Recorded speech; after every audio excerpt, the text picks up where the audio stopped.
Welcome to Sober Sunrise, a podcast bringing you AA speaker meetings with stories of experience, strength, and hope from around the world. We bring you several new speakers weekly, so be sure to subscribe. We hope to always remain an ad-free podcast, so if you'd like to help us remain self-supporting, please visit our website at sober-sunrise.com. Whether you join us in the morning or at night, there's nothing better than a sober sunrise. We hope that you enjoy today's speaker. Feeling that I got from doing this third step and turning my will and my life over to the care of God, it just gets repoed. It goes away. And how many times did I get down on my knees and with all of my heart and deep sincerity, here, God, you take this, and then I walked away like God was some kind of a bellhop that was just going to come pick up my luggage. And I wasn't doing any more work. I was busy being that spiritual litterbug. And it just didn't work. So what I was caught up in was the drama of the third step.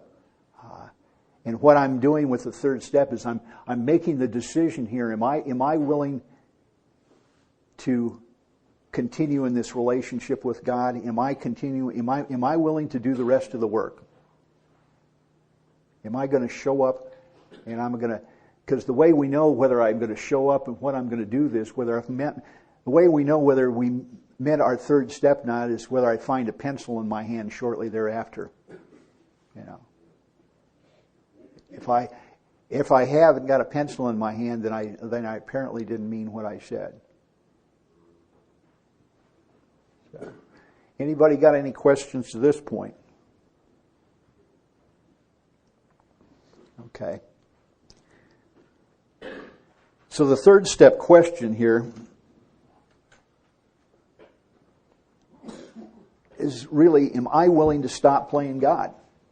Am I willing to let God be God and me be the alcoholic? Now, it says, I have to have God's help. This is the how and the why of it. First of all, I had to quit playing God, and for the best reason in the world, it didn't work. Next, I decide that here and after in this drama of life, God's going to be my director. He's the principal. I'm his agent. I've sold insurance. I know what the company's got the principal, and I'm the agent. They tell me what I can sell and how I can sell it. He is the father, and I'm his child. Most good ideas are simple, and this concept was the keystone of a new and triumphant arch through which I passed to freedom. And then they give me the promises that go along with this. When I sincerely took such a position, in other words, I'm going to let God be God and I'm going to be the alcoholic, all sorts of remarkable things followed. I have a new employer. Being all-powerful, he provided me what I needed, if I kept close to him and performed his work well. Established on such a footing, I become less and less interested in myself, my little plans and designs, and more I become interested in seeing what I can contribute to life. Now, the primary characteristic of alcoholism is extreme self-centeredness. Self-centeredness run amok. It's all about me. So, what we're really talking about here is recovery from the symptoms of alcoholism. I become less and less interested in myself. I'm dying of self-centeredness, whether I know it or not, and I'm going to become less and less interested in myself, in my little plans and my little designs. And more, I become interested in seeing what I can contribute to life. Folks, that's a miracle when a self-centered person now becomes interested in contributing to life rather than taking from life. I'm now going to add to instead of take from.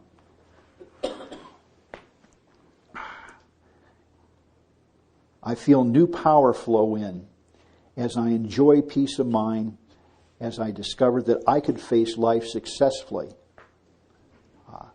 I haven't been facing life successfully up to this point. I told Don, I said, well, Don, I've been successful in life. I mean, I pointed to my resume and everything else.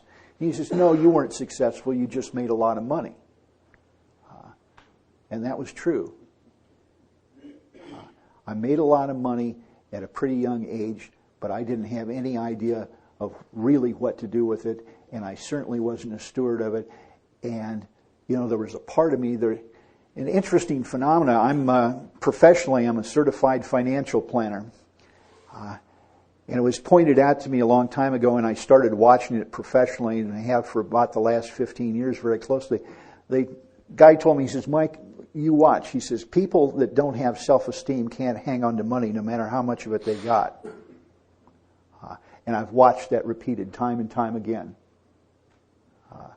I've watched people... in fact, I sponsor one guy that inherited several $1 million shortly after he got sober. He never got drunk behind it, but it sure created problems for him.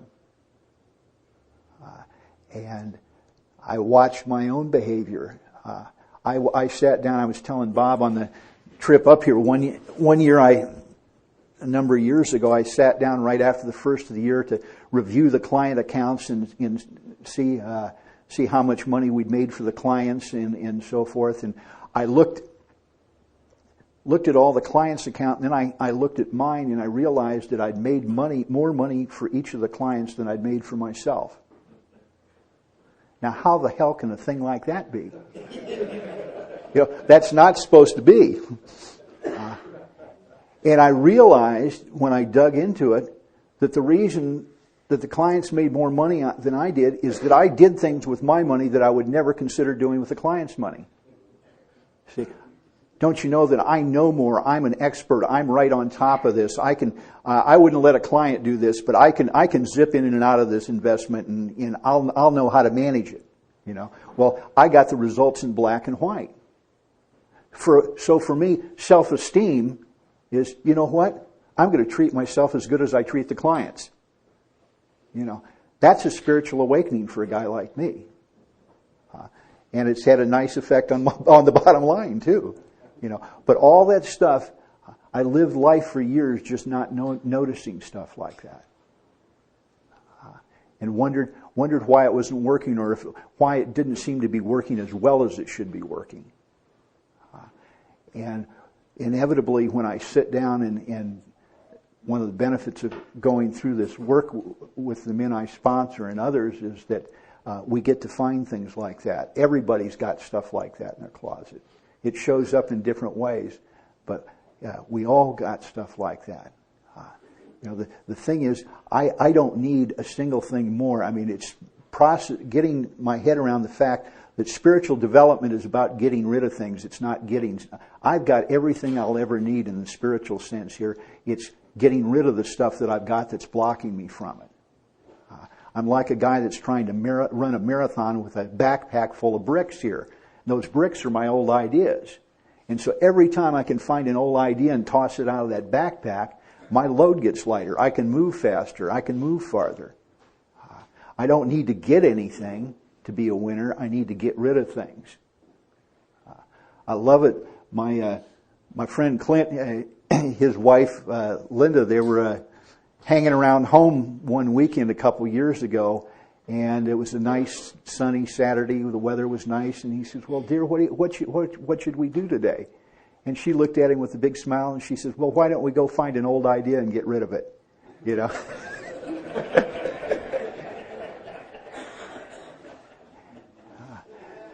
And isn't it sweet that every time I find one of these old ideas,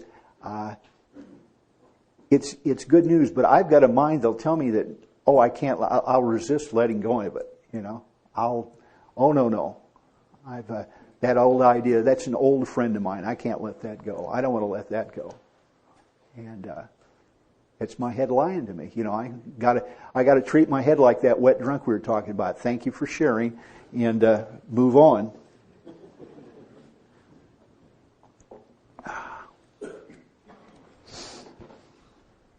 So, super set of promises here. Now, these promises are more than just nice stuff. What they are is they're practical checklists.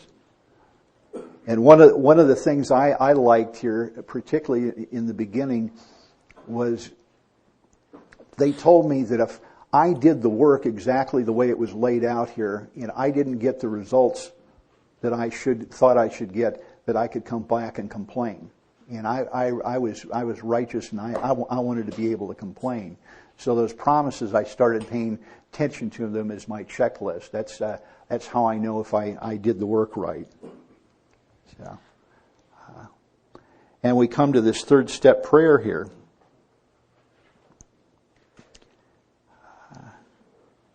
God, I offer myself to Thee, to build with me and do with me as Thou wilt. Relieve me the bondage of self. Apparently it's self that's killing me. It doesn't say relieve me of my business partner. It doesn't say straighten out my wife. It relieves me the bondage of self. What am I bound by? I'm bound by myself, and I'm bound by my old ideas. That's what's binding me. So I'm praying, relieve me of the bondage of self, that I may better do Your will.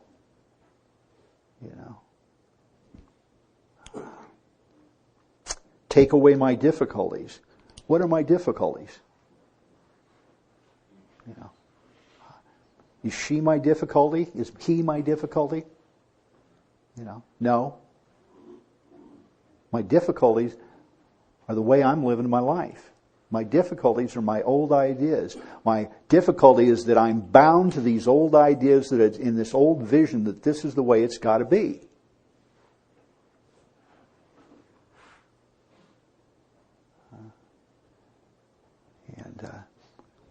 The bondage of self, that I may better do Thy will. Take away my difficulties, that victory over them may bear witness to those I would help of Thy power, Thy love, and Thy way of life. May I do Thy will always. Now, doesn't say take away these difficulties so I can live a comfortable life. I'm dying of self-centeredness. The way I'm going to live here is turning away from self. So I'm going to get these difficulties taken away, because when people can see a self-centered SOB like me acting like a decent human being, they're going to know that there's some real power at work.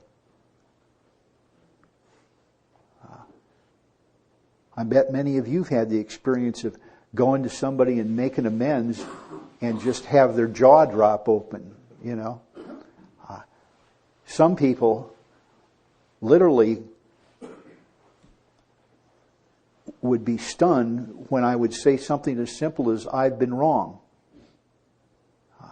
Mike, I've known you for 30 years, and I've heard you say you're sorry a million times, and I've never heard you say you're wrong.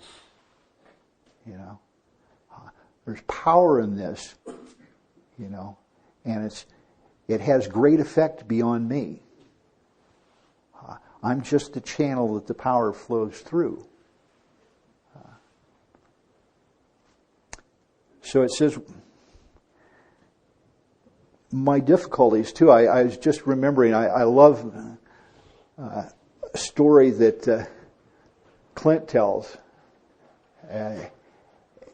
And I being who I am, I checked it out to make sure it was based in truth. But years ago, particularly when they were doing polio research, they needed lots of monkeys to do this research on the vaccines and so forth. And they captured these monkeys in Africa, and the way they couldn't use a regular trap because they'd injure the animals in these traps, and the other kind, they were way too smart. So what they did is the villagers showed them how to catch the monkeys. And what they did is they had a bunch of cast iron vases with long, thin necks in them. And they put a bunch of sweetmeats inside these vases and just laid them at various points along the trail. And the monkeys, they just went back to camp and had a few beers and sat around and waited for a while. The monkeys would find these jars, and they would smell the sweetmeats in there, and they would reach in and grab a handful of them and then try and pull them out. They couldn't get their hands out when their fists were full of the sweetmeats because it wouldn't fit through the neck of the jar. And the monkeys would not let go. All they had to do to be free was just let go. And they absolutely refused to do it. You know, and so consequently, along came the hunters, and they tranquilized the monkey. The monkey's hand relaxed, let go, and zap, they've got the monkey's in a cage on his way to being in an experiment someplace. And isn't that just like me? You know, I'm going with my vase here. I'm going, talking to my sponsor. I'm talking to my spiritual advisor. I want to be free. Gosh, Mike, do you want to be rid of this problem? Sure I do. Let go. Oh, I can't. No, you don't understand. Let go. But I can't. And I won't.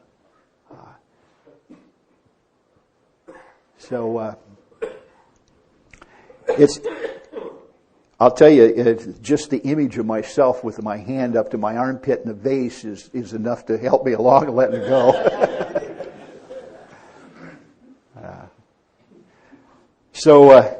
It tells us here that we should think well before taking this step.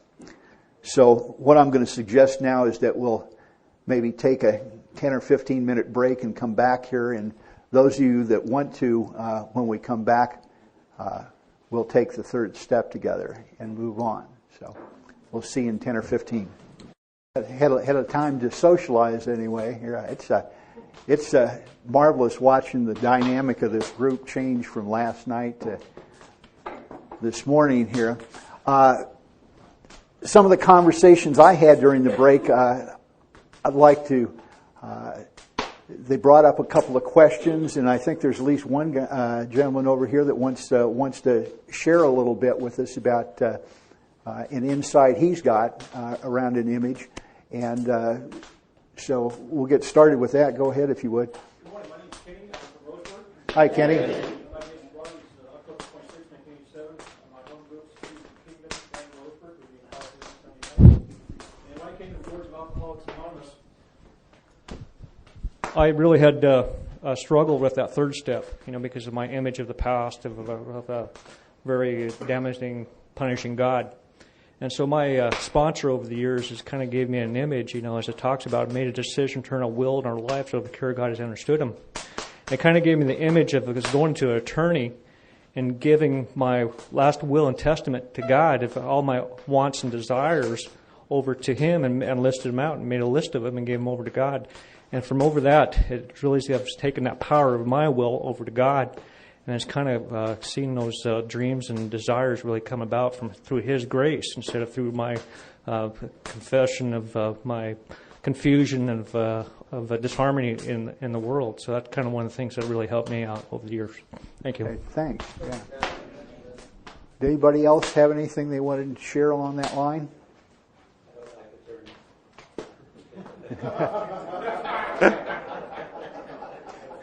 That's an outside issue.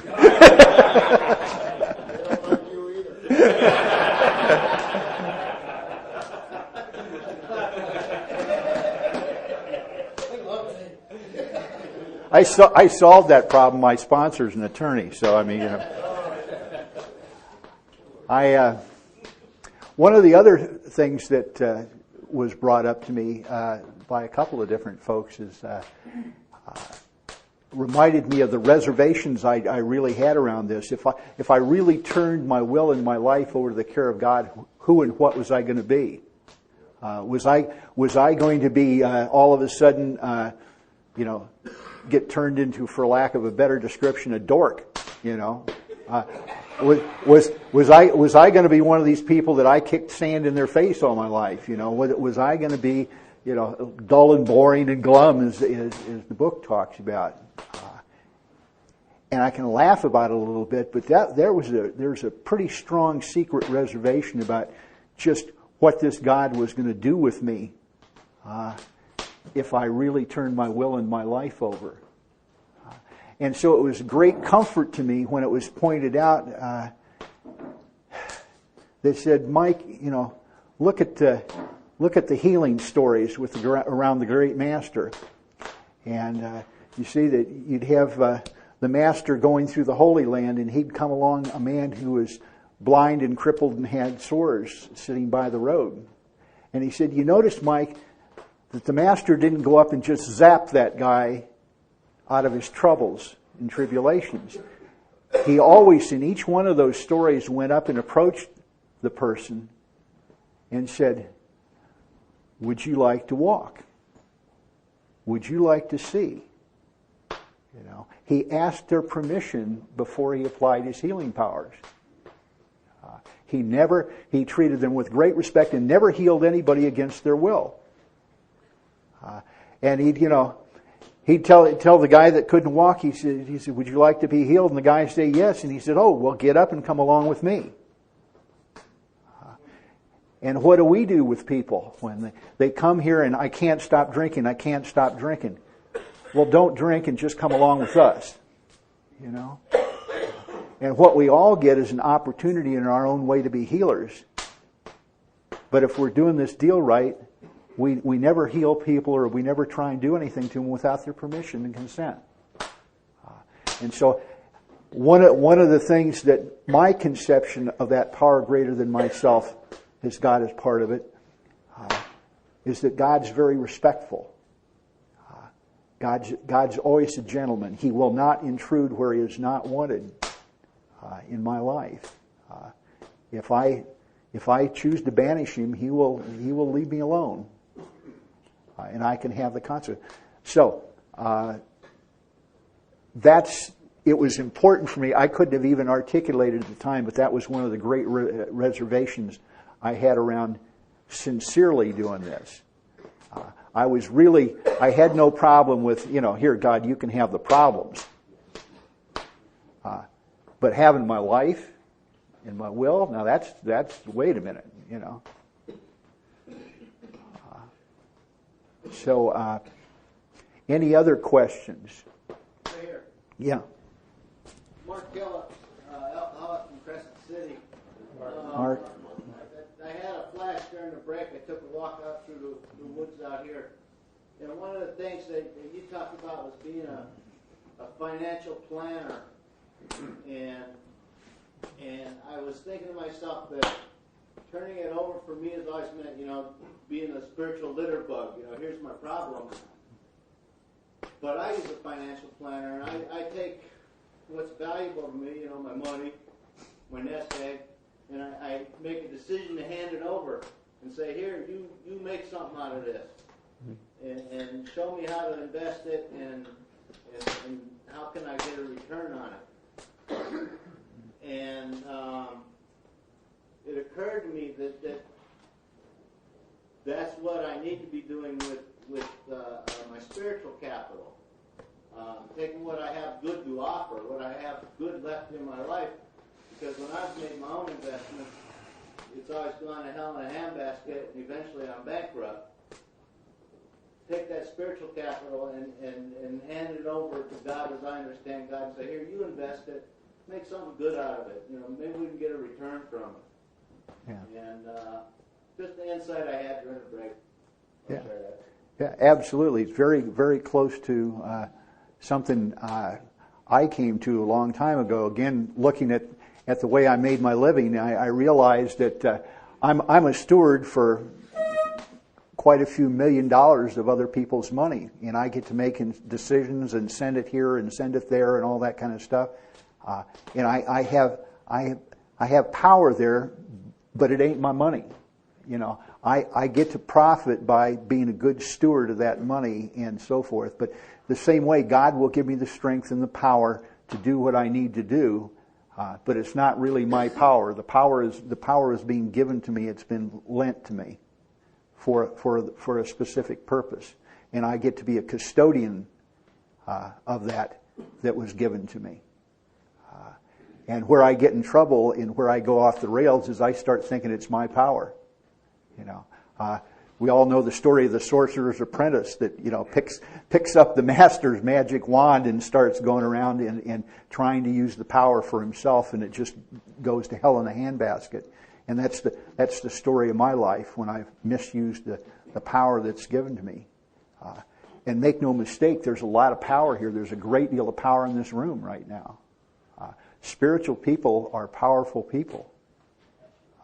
And we can have a deep impact on the lives of others, and we do it for good or for bad. And so it's important to, for me anyway, to have the image of being a steward or a custodian of that power. All right. Well, as Terry's going to cue up and we're going to play a little piece of music to relax to here, it'll be familiar to many of you. It's from a guy by the name of Pachelbel. He was a one-hit wonder a few hundred years ago. He only really had one hit, but it was a hell of a hit. You probably heard it at weddings and funerals and everything else. But what I love about it is the music. Again, the image I have here with this is that it's the image of a homecoming. And I'm coming back to my Father's house. And I'm see my rightful place, my place in life, my place where I started out. I was born a perfect spiritual human being. And not long after birth, I started exerting my will in the world. And I know, even though I can't tell you what day it was, I know exactly when my life really went to hell. And that was when somebody told me no and made it stick. And I just knew in my heart that wasn't right. And spent the rest of my life trying to change that.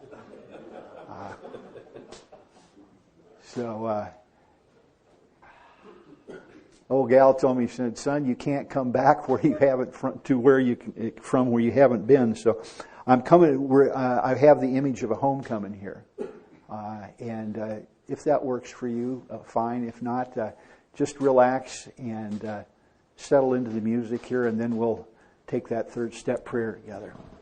Okay.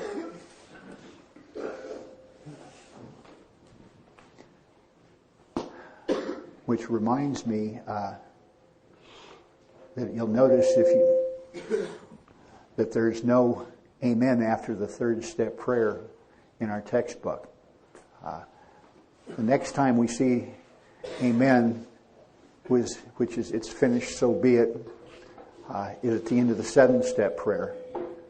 So what we're beginning here is a whole series of prayerful actions through the next several steps. So those of you that would care to, how would you like to take this? Sitting down, standing up, on our knees?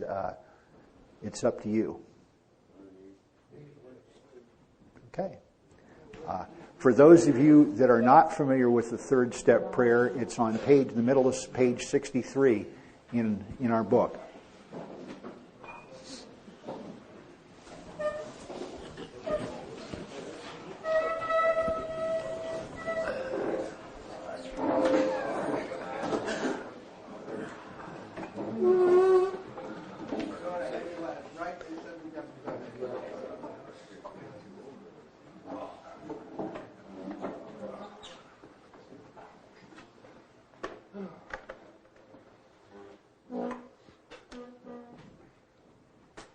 God, I offer myself to Thee to build with me and to do with me as Thou wilt. Relieve me of the bondage of self, that I may better do Thy will. Take away my difficulties, that victory over Thee may be a witness to those I would help. By Thy power, Thy love, and Thy way of life, may I do Thy will always.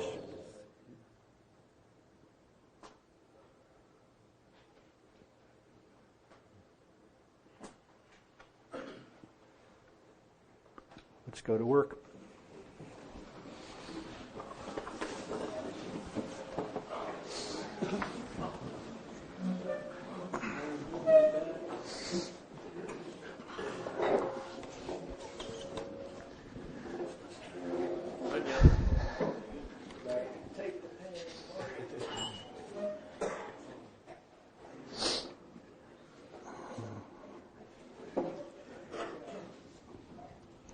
Well, I always thought it was a good idea to sit back and relax and congratulate myself after I've done this. Except I found the old spiritual tow truck out there repoing all the good feelings I got from this. So they showed me, he said, no, Mike, it says here, next we launched out on a course of vigorous action. The first step, not the only step, but just the first step of which is a personal house cleaning, which many of us had never attempted. Though my decision, that was to take that third step, was a vital and crucial step, it could have little permanent effect unless at once followed by a strenuous effort to face and be rid of the things in myself which had been blocking me. My liquor was but a symptom, so I had to get down to causes and conditions. My liquor is but a symptom. It isn't the deal.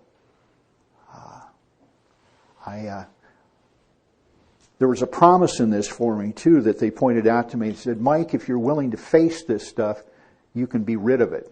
It's not, you don't have to learn how to live with it. You can actually be rid of this stuff.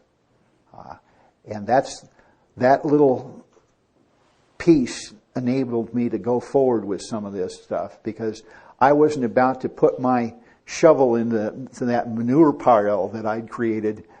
If all I was going to do was turn over the manure so it smelled worse than it did before.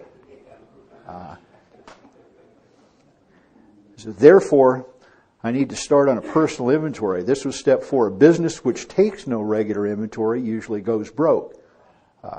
By the way, a business that stays in inventory goes broke too. It's got to be open for business.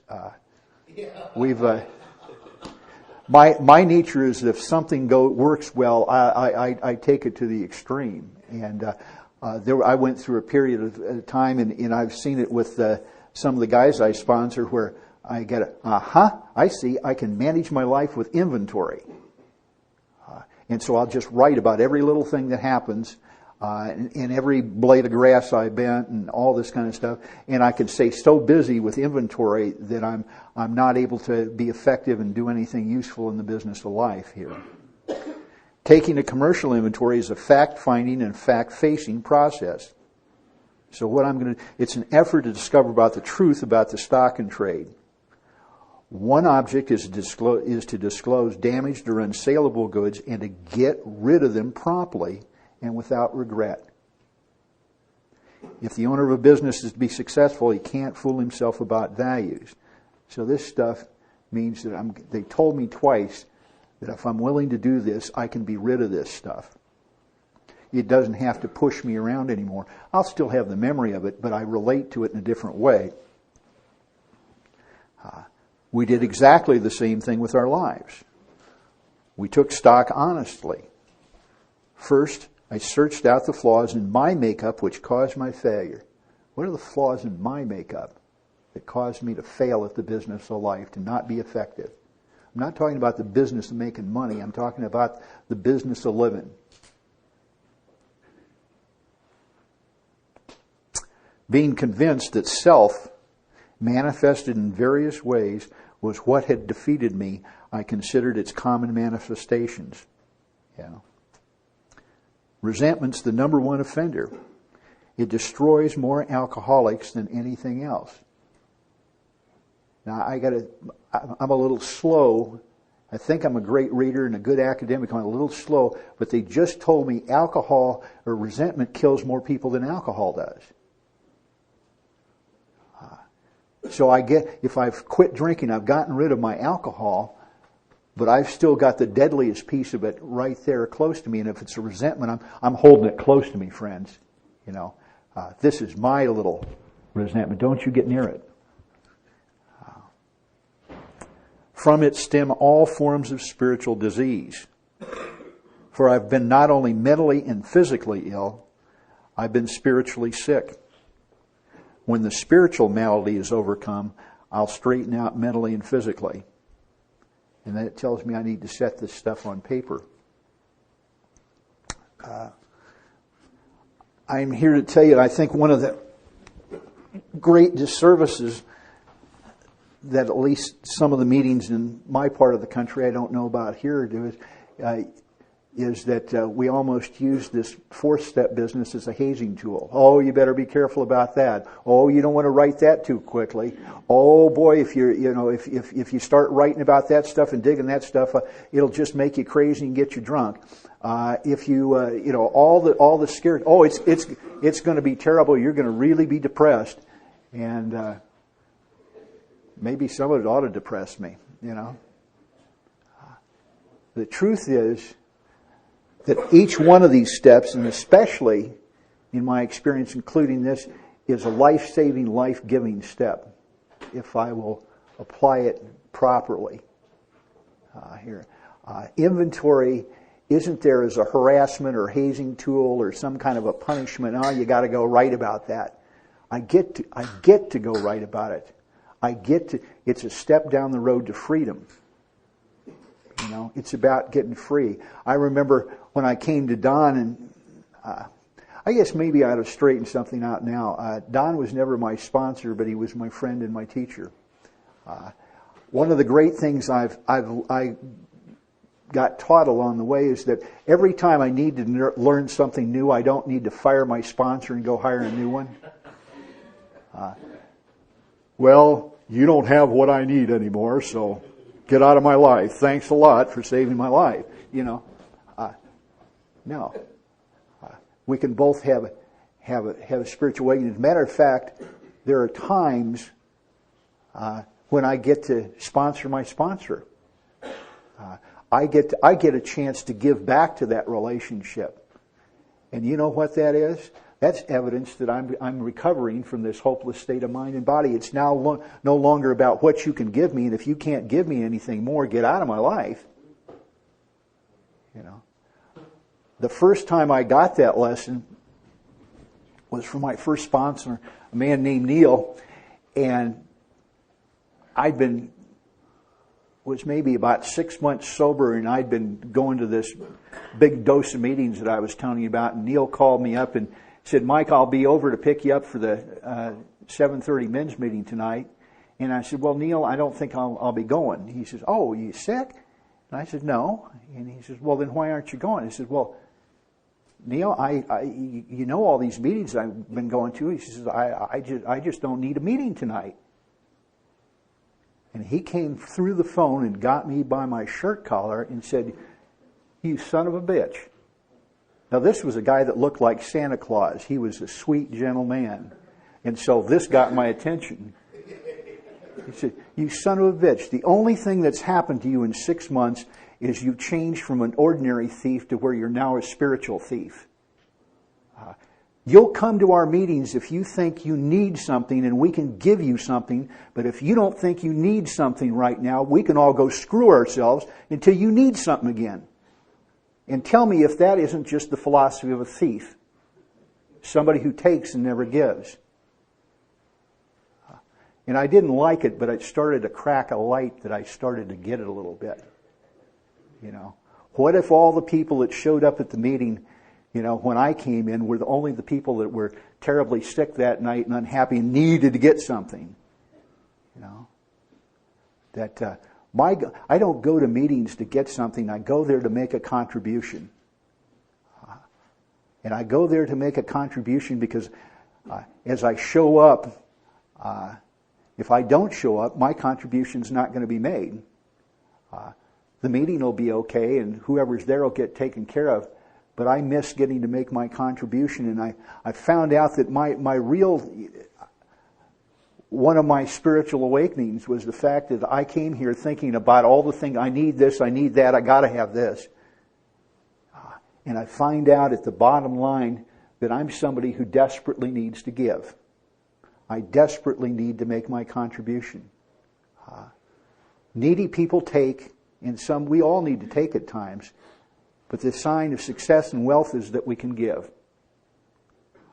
And that's the basic need that I think we all have. And so when I get to start looking at all this in terms, when I hear myself talking in terms of what I need, it's a tripwire. I got to start. Wait a minute, what's going on here?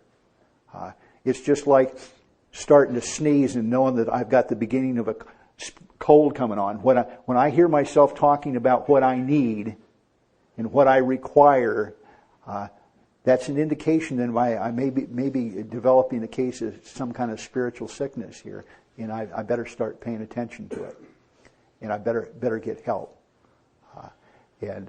I get graced because my life's put together in such a way as I just about can't get left alone. There are too many. People come knock on my door. Never mind the telephone, email, and everything else. That I've got a life that I just can't. I can't successfully isolate myself, and I'm grateful for it.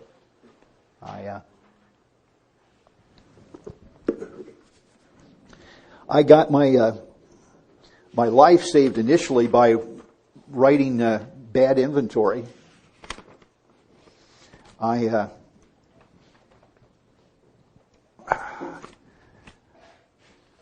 share, I think you can only go so far by talking about this theoretically, and I think we got to get specific at a given point, or I need to.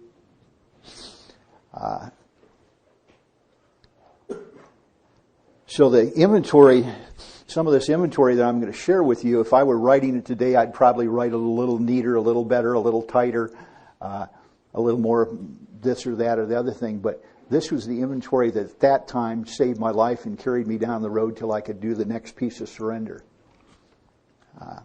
We're asked to write 3 inventories, one about resentments, one about fears, and one about our sexual conduct first. And then it turns out to be that conduct inventory is pretty good to cover a lot of situations, not just, it doesn't have to just be about humping. Those questions work well elsewhere. I'm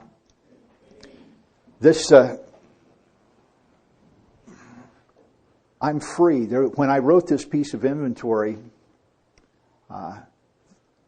this represented some of the stuff that I was about 7 years sober. It was some of the stuff that I was most deeply ashamed about 7 years sober. Situation was this. I recently finished my divorce with my wife, and my son Andrew and I had him for the weekend, and he said, Dad, he says, I don't want to go to McDonald's or Burger King tonight. Can't we go to a grown-up restaurant? So I said, okay. And so Saturday night, Andrew and I went out to a grown-up restaurant. And I'm sitting there with my 6-year-old son, and he's happy to be there, and we're having a great time. And all of a sudden, and I'm having a great time, and all of a sudden I start looking around. And I see all the couples there. The men and women there, and they're having a good time, and they're holding hands, and they're sitting there with candlelight and everything else. And I just get hit by this tidal wave of self-pity, It's Friday night, it's date night, and here I am with a 6-year-old. What have you done for me, God? So I'm starting to burn a little bit, but you taught me how to act well, so I treated Andrew right, and we finished that dinner up, and I went home and we watched some cartoons or a video or whatever we did, and then I gave him a bath and I put him to bed, and the minute I had his little butt hit the bed, I got my pencil out and I started writing inventory. Here's what I came out with. I was taught I just take a pad and turn it sideways, and although this instruction isn't in the book, it was suggested to me to be helpful. I just write a little simple 1-sentence prayer across the top of each page to remind myself that I'm doing spiritual work here. So the prayer on this one is, God, please help me. Well, in the first column, I resent God. Well, why am I resenting God? Second column here. I resent God because I don't have the relationship that I want to have with a woman. I think God will only give me the choice between either having a sick relationship or no relationship. I'm lonely. People with less recovery, make that people I sponsor, seem to be ahead of me in this area. It's bad when the guys you sponsor have relationships that are working better than yours. I'm afraid that God will keep me in this pain because I'm more useful to others this way than if I had the relationship I fantasize about. I might do less spiritual and program work. Oh God, I hate to read this. I feel like God has given me the gift of communicating with others, and the price of the gift is my own happiness. I'm mad because I know that only God can help me, and I don't believe He will. Now look at the kind of God I built for myself. Would you want to turn your will and your life over to the care of something like that? But I just let it go here in this second column. Just stream of consciousness. Wham, wham, wham, wham, wham. Now, what's affected? Well, it affects my self-esteem. I feel like I'd sell out my principles to have a comfortable relationship.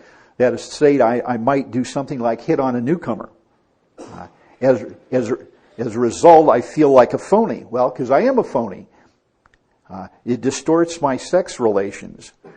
I'm having an increasingly emotionally unsatisfying sex-only relationship. I decided I was going to manage my sex life now that I was divorced. I met this gal, not in the program, and she and I agreed that we were going to make racquetball dates, except we weren't going to play racquetball. No flowers, no dinners, no movies. We were just going to agree on times to get together and have at it. Nice and neat, no emotional antagonism, and this is how I'm going to handle my sex life, except it's not working for me. I've started buying porn again, engaging in masturbation and all kinds of fantasy. Affects my personal relations. It keeps me jealous of others and comparing myself to them and coveting what they have. I'm unwilling to share my pain about this. I feel ashamed of myself, apart from, indifferent and flawed. My unbalanced drive in this area makes me vulnerable to getting drunk. Compromising my principles will get me drunk, and I know I don't have the power not to do this. I was still, at this time, writing in the fourth column about my part.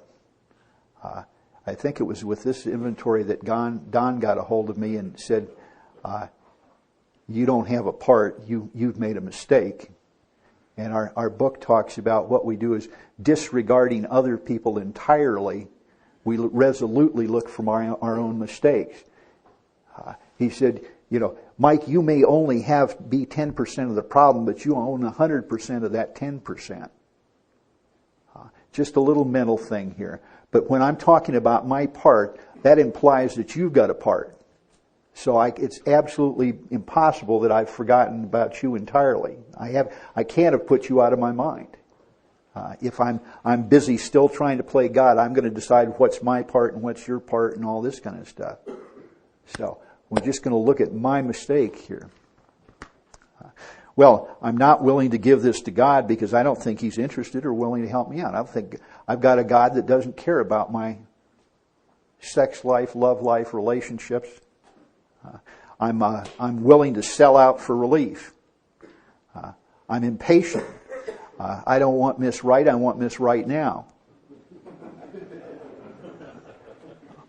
I'm not willing to take an honest look at what this fantasy relationship won't do for me. I'm pretending in my mind if I get this right relationship that's going to fix everything. Everything will be okay. And I'm looking for somebody else to fill me up and make me feel safe and secure. And only God can do that. So I immediately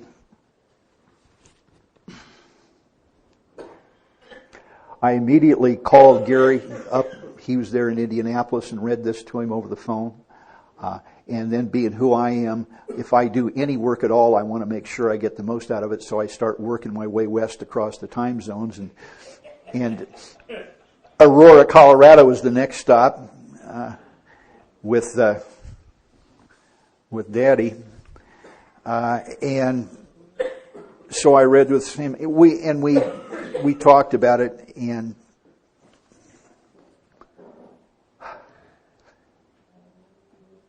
Don said, he said, "Mike, are you willing to work with me on this?" And I said, "I sure am." He said, "Well, okay, I want you to start saying this prayer, and just this prayer and nothing else." He said, "The prayer is, God, please teach me about love." And I said, "Okay." And they gave me a list of things I agreed to do on the spot, sort of. This was, I couldn't leave because Andrew was still there in the place, but to put the porn in the trunk right now and be willing to throw it away as soon as I had the opportunity next day, be willing to stop having that sex-only relationship, and by the way, not do it the way I used to do it by picking a fight with her or something like that. I needed to honestly go to her and tell her that there was nothing wrong with her, but I couldn't live this way. And I wasn't to cast any aspersions on her at all. I needed to get a solid first step in place on this. Then I'm powerless, and then this attempt to manage this part of my life has been just a complete disaster. I needed to stop playing God, stop judging myself. See, I was judging myself really as being unworthy of happiness and putting myself down. And I was also, I was busy misusing 12-step work. I wasn't using 12-step work to be helpful to others. I was doing it to make myself feel good. You know. Now we'll get some byproduct of that, but there's a line when I cross it when I'm not doing 12-step work for the right reason. Now I understand that the other person may benefit no matter what my motives are, but this gets destructive to me. In other words, it's another way for me to play God and try and manage my life. I've got to ask God to help me because I'm frightened and I know that I can't even begin to do this on my own. And then he said, "I know that you're embarrassed by all of this," but he says, if God gives you a solution to this, would you be willing to share it with others? And of course I said yes. I didn't think I'd have to pay off on that, but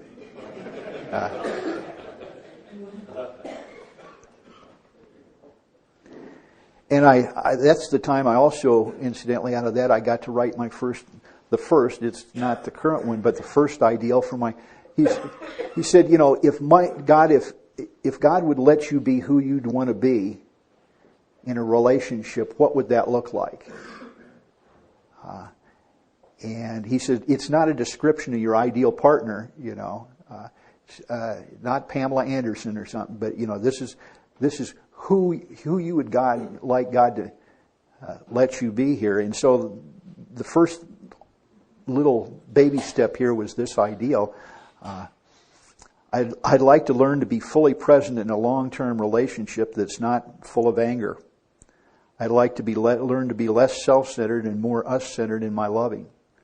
I'd like to learn to see my partner's needs as an opportunity for me to give to the relationship instead of a fear-filled challenge to be either faced or avoided.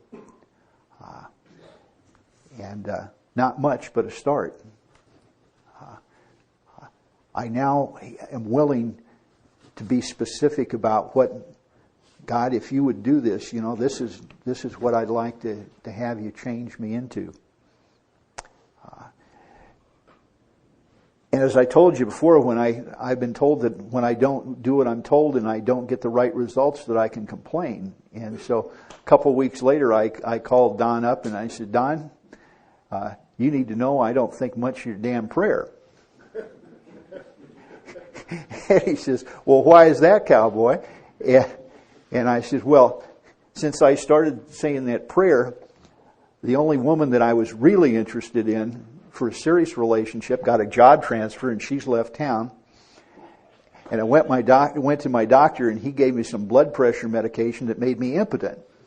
And he's as cruel as you are. He was laughing. And he says, oh, well, he says, you misunderstood the prayer. He says, you thought the prayer was, God, get me a woman, didn't you? And what the prayer was, he says, the prayer is, God, please teach me about love. And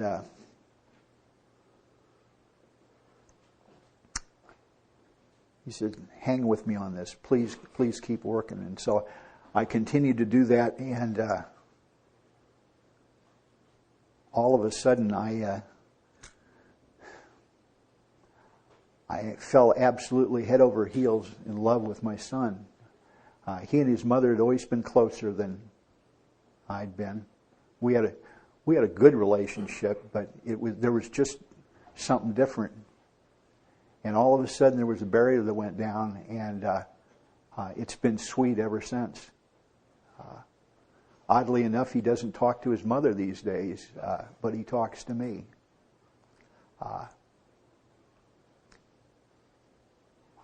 I got a gift maybe 6 months ago. After a prom, he stopped by his mother's house and with his date, and she said, I really love to watch you around Paulina. You treat her with such respect. And he said, well, Mom, Mike taught me how to do that.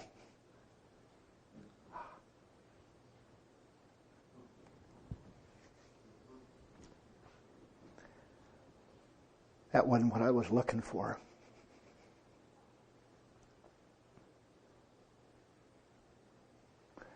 And the next thing that happened, this took a little longer, but I fell head over heels in love again with my ex-wife. And it was love because I didn't want to marry her again.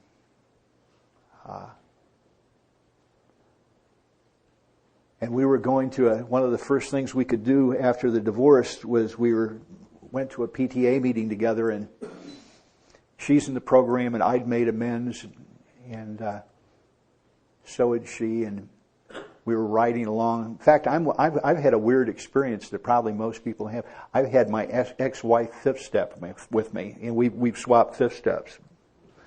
And if you want to experience ego reduction in depth, listen to your listen to your ex-wife's fifth step. I mean, what it was is, I was stunned to find out how small a part I played in what was going on. See, I've got a mind that puts me at center stage of everything, and I get to see the truth of what's happening. But anyway, we're coming back from this PTA meeting, and I turned to her and I says, Lori, I says, I guess the only real regret I've got left about our divorce is that it interrupted our friendship. And that beautiful woman turned to me with a great big smile, and she says, oh, Mike, don't you understand? It was the marriage that interrupted our friendship. And I had it. We were two people that were absolutely suited to be each other's good friend. But we're alcoholics, so if friends is good, we got to have more. And all this divorce had done is put things back the way they'd been before. And that we could be really good friends again.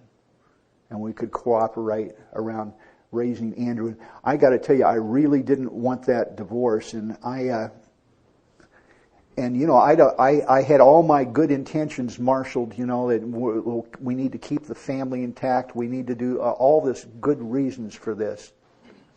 And I got to see my ex-wife remarried in 1996. And shortly thereafter, she had a daughter with her new husband. And I'm sitting there with little Sarah on my lap. And I get to look at that child in the eyes, and I get to realize, you see, with my good intentions and everything else, if I'd had my way, this child wouldn't be here. I didn't have bad intentions. They just weren't what it worked out to be the best. And what a lesson, because I get to know that when I'm in that pain and confusion, it's because I'm only seeing part of the story. I couldn't see Sarah from where I was in my pain. I could only feel my own fear in my loneliness. What's going to happen to me if this marriage ends? And then what's really going to happen is really, what I'm really afraid is everybody's going to know that I've failed at one of the most important thing I've ever tried to do in my life, and I've failed. That's what the bottom line is. There's my ego.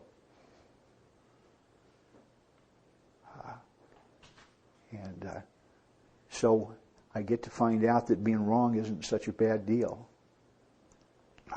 When I can be wrong and I can let go of something, miracles really do happen. So that's interesting because about 2 weeks ago, I stood in front of the folks at my mother's funeral, and not many of them were alcoholic. But I get to stand up there and say, years ago a man gave me a prayer. God, please teach me about love. And I realize today, standing here in front of my mother's casket, that my mother spent her lifetime doing that. My mom loved me like a rainbow, and she loved you all that same way. And we got to talk about that. And who knew that started from that little prayer? So we don't know. Some of the most stuff that had the most significant impact on my life was the stuff that I thought was toss away stuff at the beginning. That sounds nice. But that's not really practical. And one of my old ideas was that somehow spiritual life and spiritual living wasn't practical living. And I found out that, as usual, I'm wrong. One of the real tests of spiritual principles is whether they work or not. Because I was told that no matter how good something sounds, how holy it sounds, however it sounds, if it doesn't work out on the street, it isn't spiritual. So the spiritual life, in essence, just backwards of what I thought. Spiritual life is the most practical, common sense life in the world. And I get to live there thanks to you.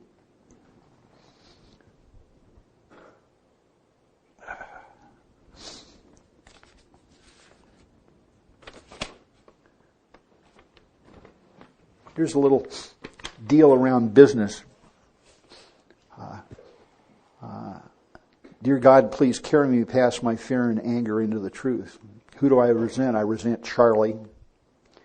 He's trying to cheat me out of my compensation on a business deal. What's it affect? It affects my financial security. I want my earnings to pay bills and taxes. I might not get future business due to this dispute with Charlie. My personal relations are affected. Charlie should be grateful for all the hand-holding and guidance I've given to him. My self-esteem, parens ego, is affected. Charlie should acknowledge the great job I did. My ambitions are affected both by the lack of future opportunities through Charlie and by damage to my reputation by Charlie bitching to others. And here we go down that column 4, my mistake. Well, I knew that Charlie was flaky and had poor and inadequate skills from the start.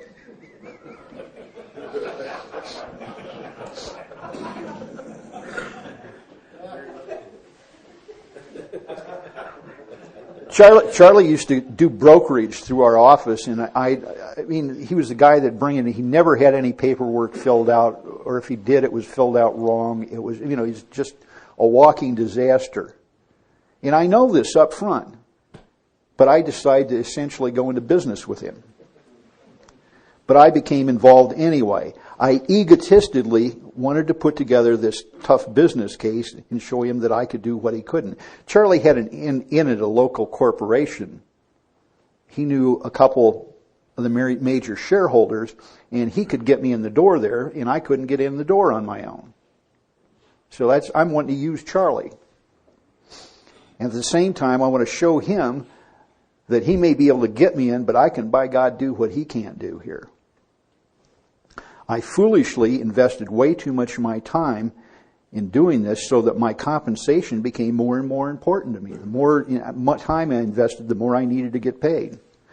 And I assumed that he would see my contribution the same way I did, and that our split on the compensation wouldn't be an issue.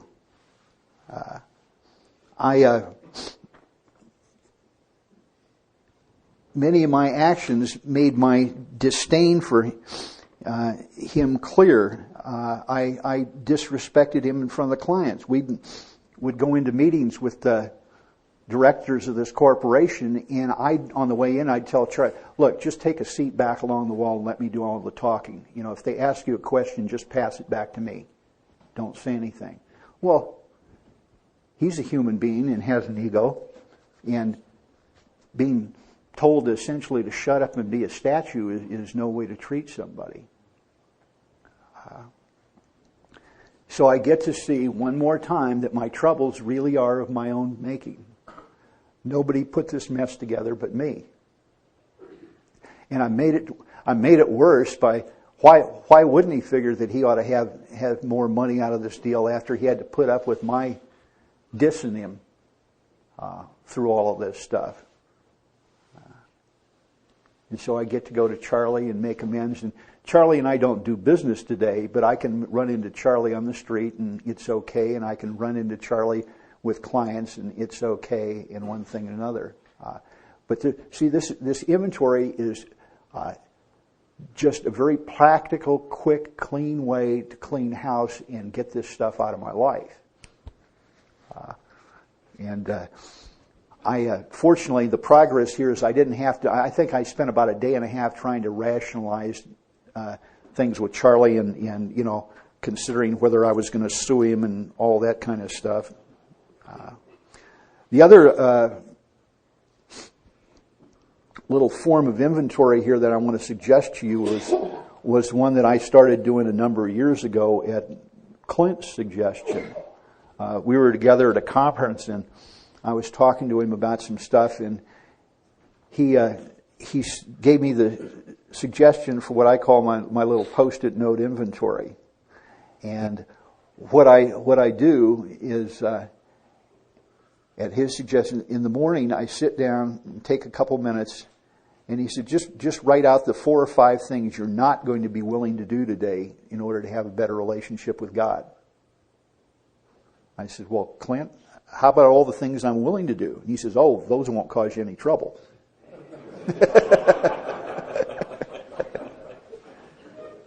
Aha. So when here's one that they have with me, a little Post-it note here, and prayer. God, please turn my heart away from self and towards your will. Number one thing on this morning that I was not willing to do was just be average. I'm willing to be the best you've ever seen or the worst you've ever seen, but I don't want to be a team player. I don't want to just be one of the guys. I've got a mind. The next thing was I want to insist on predicting the future. I know if I do this, you're going to do this, and I'll say this, and you'll say that, and everything else, and I know what's going to happen. And don't try and tell me anything else, because I know. I think I can read other people's minds. I can look at you, and I know exactly what you're thinking. Not.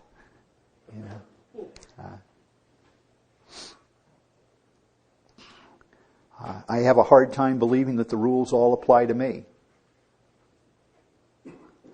And then finally, I insist on living a life of distraction. Now, what that looks like for me is that, I've at various times I get in trouble with various pieces of that. I've fired up my car and run over to the mall, and I'll do a bunch of power shopping, and I'll spend some money I don't have. I went through a period where I was way upside down in a bunch of credit card debt from doing that. I got that paid off and taken care of. There was an interesting thing that happened to me on the way to doing that one day, as a matter of fact. That was a spiritual awakening all in itself. My office at that time was just kind of across the street from our city's upscale mall. And so I decided to run out and do a little quick shopping on my lunch hour. And I jumped in the car, and just as I got to that intersection to cross the street there, the light was sort of changing. It was kind of pink. And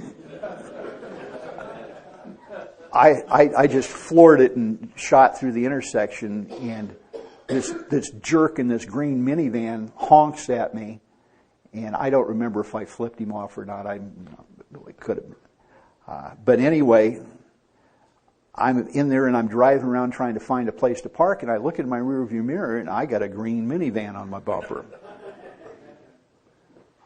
And so I eventually find a place to park, and remember I can read minds and predict the future. So I know what's going to happen here. I'm out of my car in a flash. That guy is not going to catch me sitting down in my seat.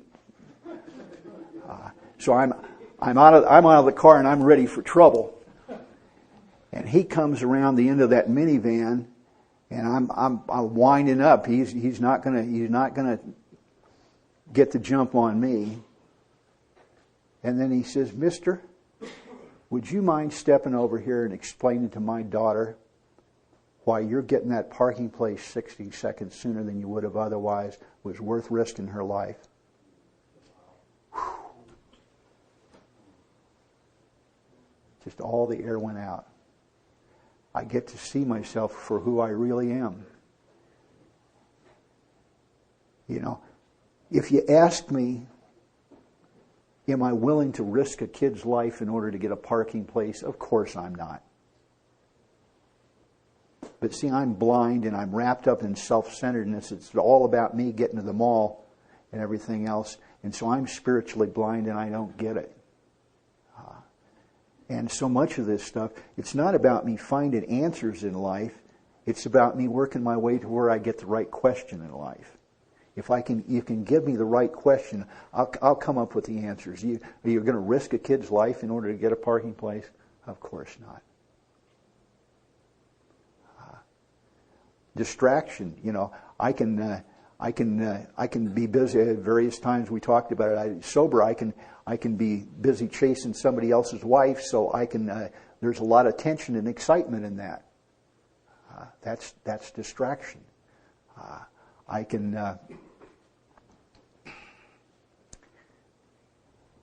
The most frequent one today is I've got a mind that tells me it's okay to drive 80 miles an hour in the 55 zone around our beltway. And what that means is that I can spend my time looking in the rearview mirror to see where the unmarked car's coming out from under the underpass or not. And you know, I missed the whole trip. I don't know where I am.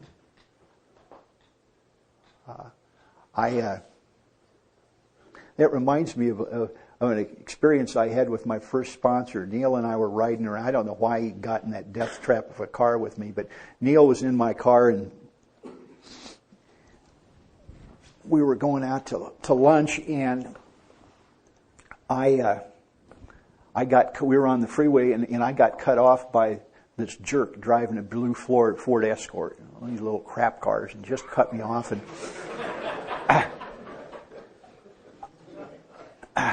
it may be old and rusted, but I got myself a 280Z, by God, and so I'm just dogging this guy. And, I can't see anything else. I'm on his bumper, and by God, he's going to pay. And eventually I return to sanity here, and I back off the gas and slow down and everything else. And I realized that I'd driven 2 exits past where we were supposed to get off. And Neil looked at me with that big Santa Claus grin of his, And he says, well, Mike, I don't know why you've got so much trouble with the third step. I just watched you turn your will and your life over to a guy driving a blue collar Ford Escort.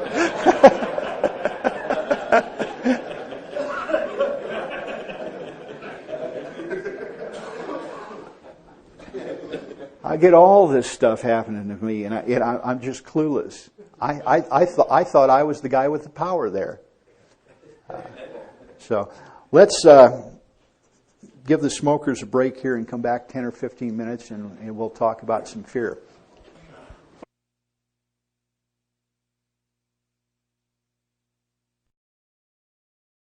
This looks like the bunch we're going to have here, so why don't we get started here? I notice the group conscience is evolving here. It's evolved from 10 minutes to about 20 minutes here. It seems to be directly proportional to the amount of sunshine outside here.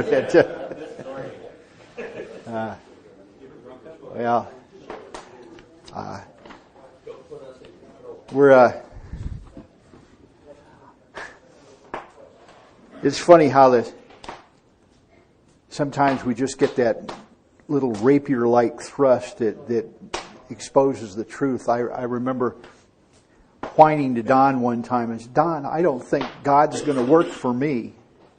And he looked at me with a little funny expression and he said, well, Mike, why should he? See? And right there, all of a sudden, I had a flash and a light, what in the world was wrong? See, I had it figured out that God was supposed to work for me.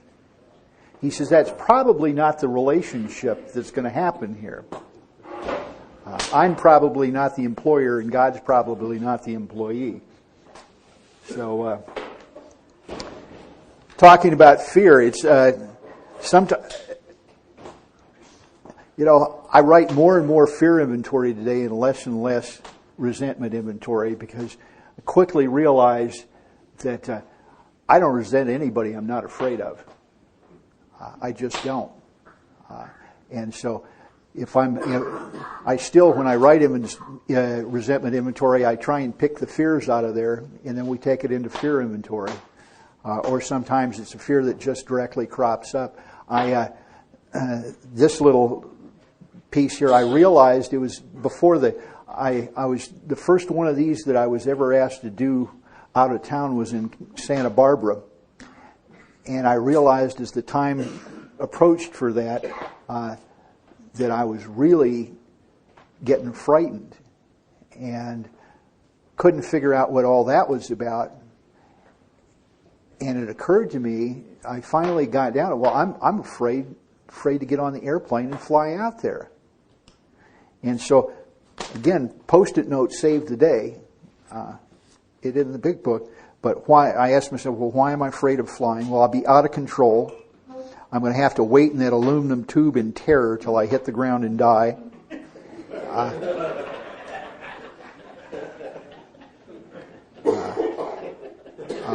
And why do I have this fear? I found a childish old idea. I found the old idea that somehow my fear was going to protect me.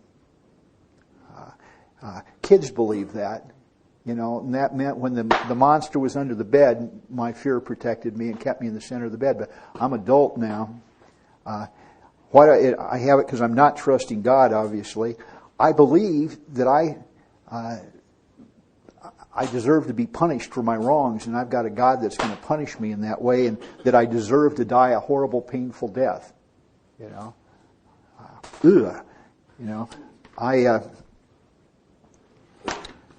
So I got to look at that piece of fear, and then the next set of questions was, well, have I always been afraid of flying? And the answer is heck no. I used to love to fly, and then I asked myself, well, when did I become afraid of flying? And all of a sudden, I knew exactly. I can tell you that it was before I got on United Airlines contract flight U2B4. I still remember the numbers. Coming home from Vietnam. Not going, but coming home. And during that tour there, I've been on 5 different choppers that had gone down for various reasons. A couple because they'd been hit by fire, but the rest were for various maintenance problems. And I'd happily got on the next chopper every time and just went on. But when I'm on this I'm getting on this, in fact, if that DC-8's parked in the desert someplace, it's still got my palm prints on the armrest there. I'm terrified. I've been through all this, but I'm terrified to get on this civilian airliner. And I couldn't. Why in the world would that be? And then I'd always kind of barely related to Bill's story.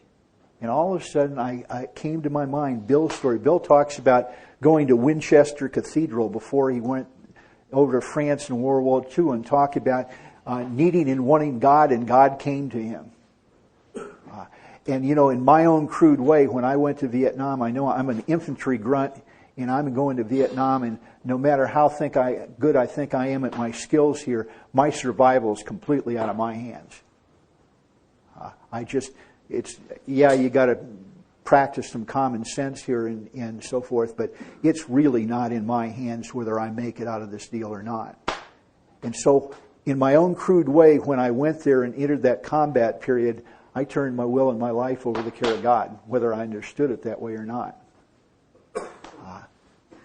And what happened was when I survived all that combat and I'm ready to go home, in the back of my mind, the little man said, "Well, thank you very much, God.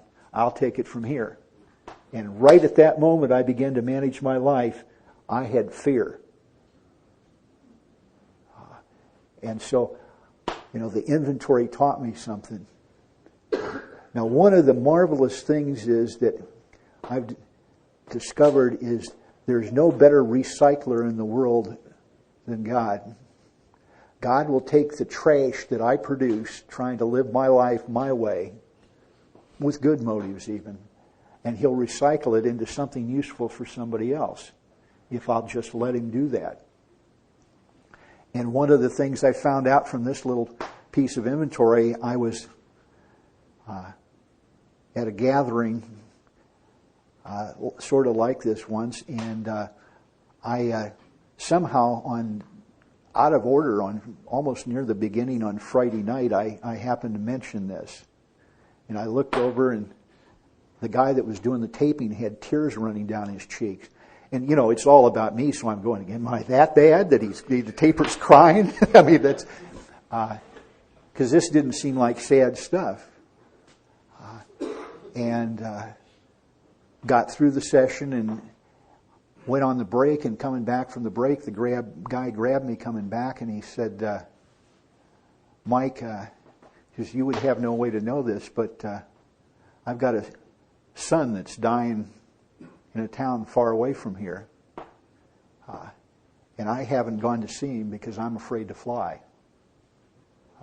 And I just called my wife on the break and told her to buy us some tickets. We're going to see our boy.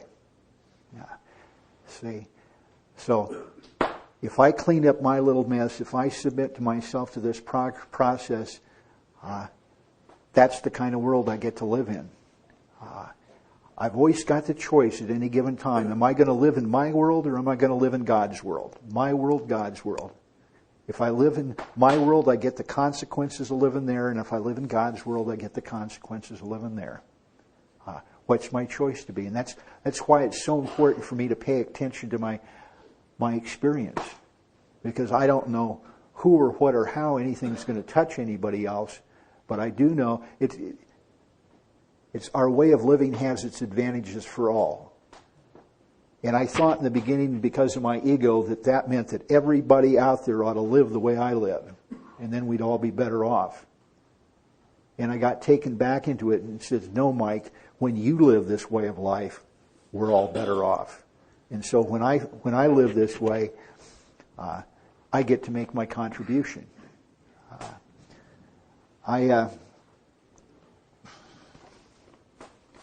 More practical matter here. This little piece of fear inventory, I entitled Office Drama.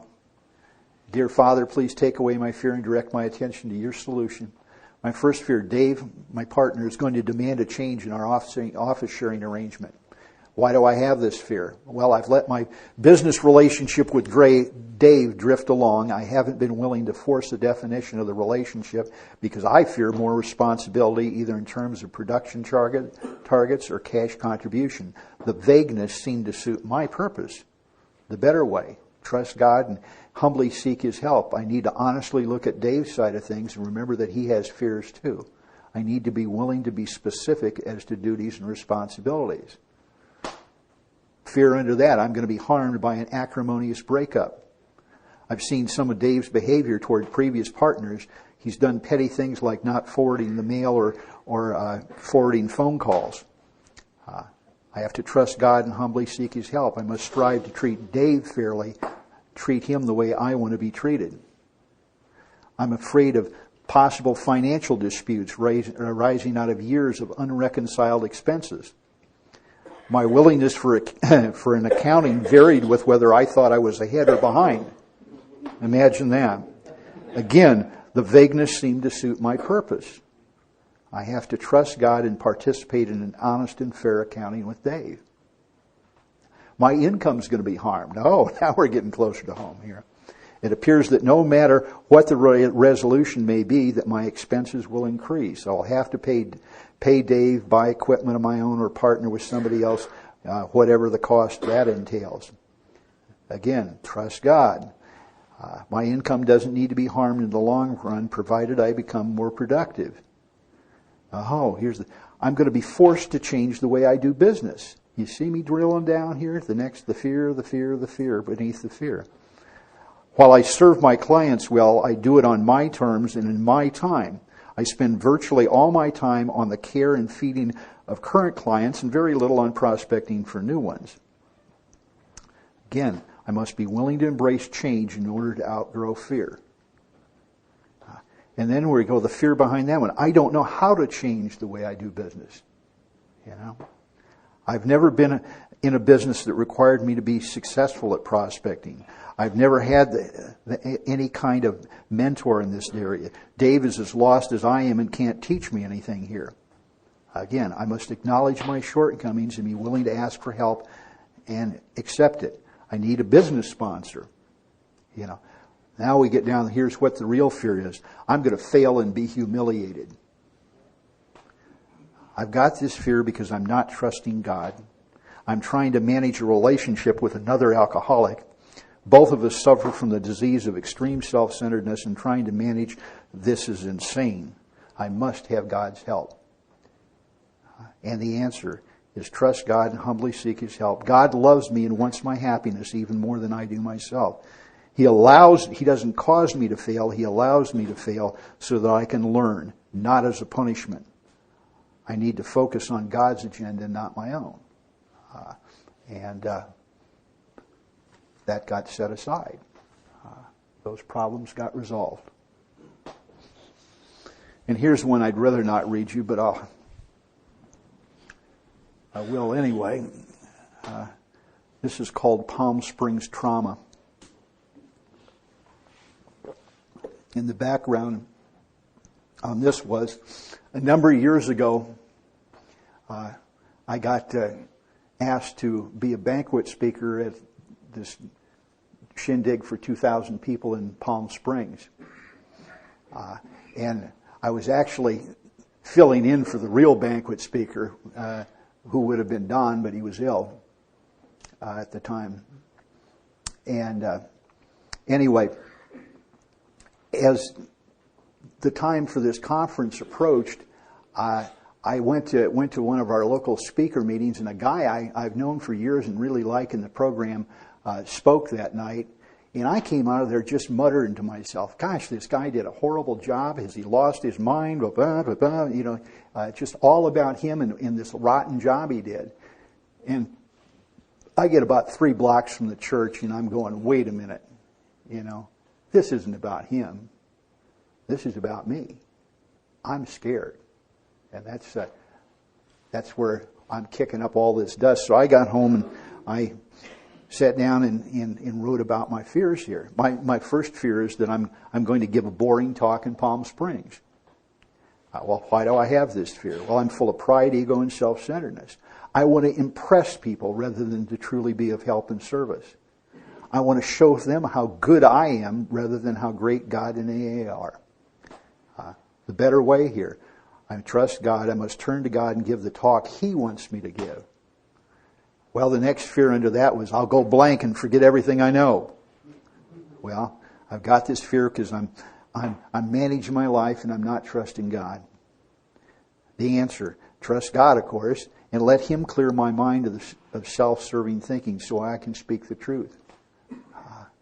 And I know I'm doing that before I do something like that or something like this, when I say that prayer sincerely, God, just reformat the hard drive, wipe me clean, and put your message there.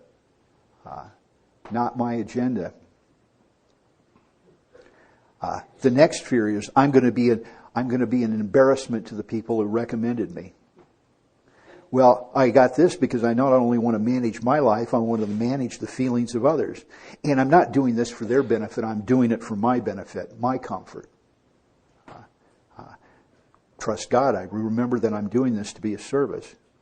Well, here we go.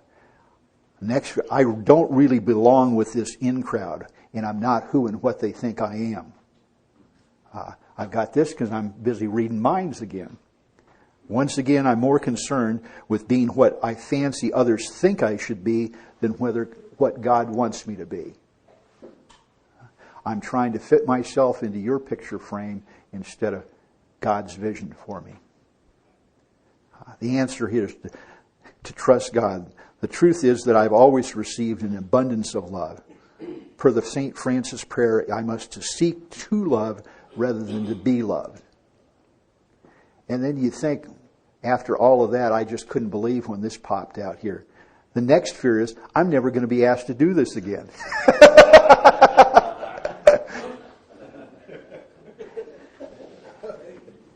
Oh boy. Well, I said it wasn't pretty. I got this fear because I want to play God. And I want to decide how I'm going to serve God. I'd be willing to take the place, here's a nasty secret, I'd be willing to take the place of somebody who could better carry the message just to serve my own selfish ends and feed my ego.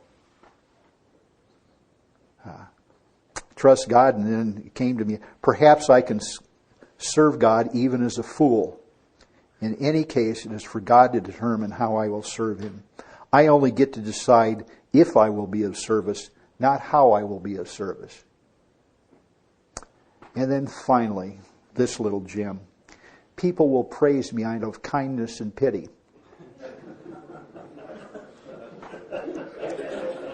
Doesn't it make you sad? I got this fear because I'm acting from self-interest rather than out of a sincere desire to serve God and others. Who in the hell am I to judge the kindness of others and reject it? I mean, let's get a grip. Just who in the heck do I think I am? Wow.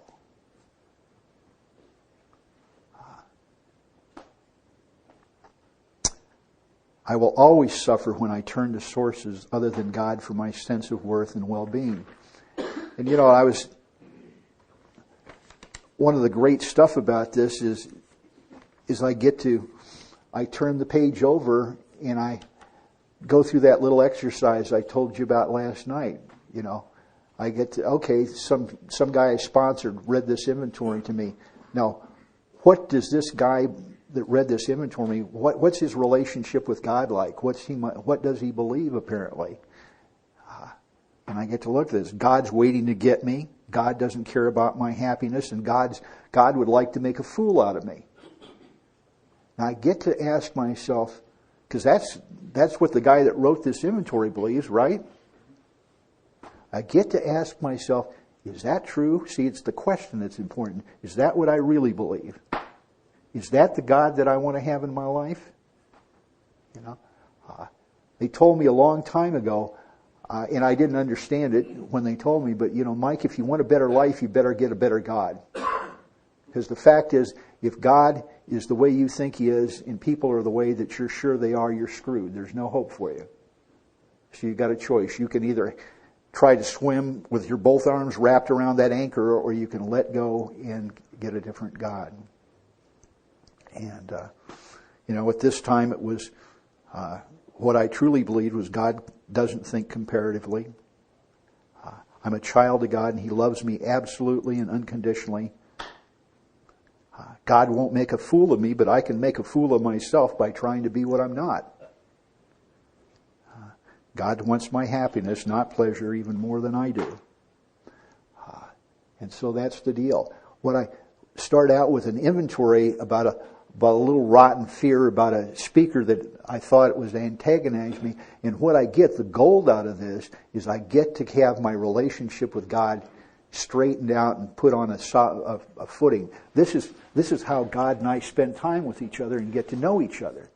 You want to know how to develop a relationship with God? Well, the same way that if I wanted to develop a relationship with either you or Bob and I coming up here, we talked about real stuff.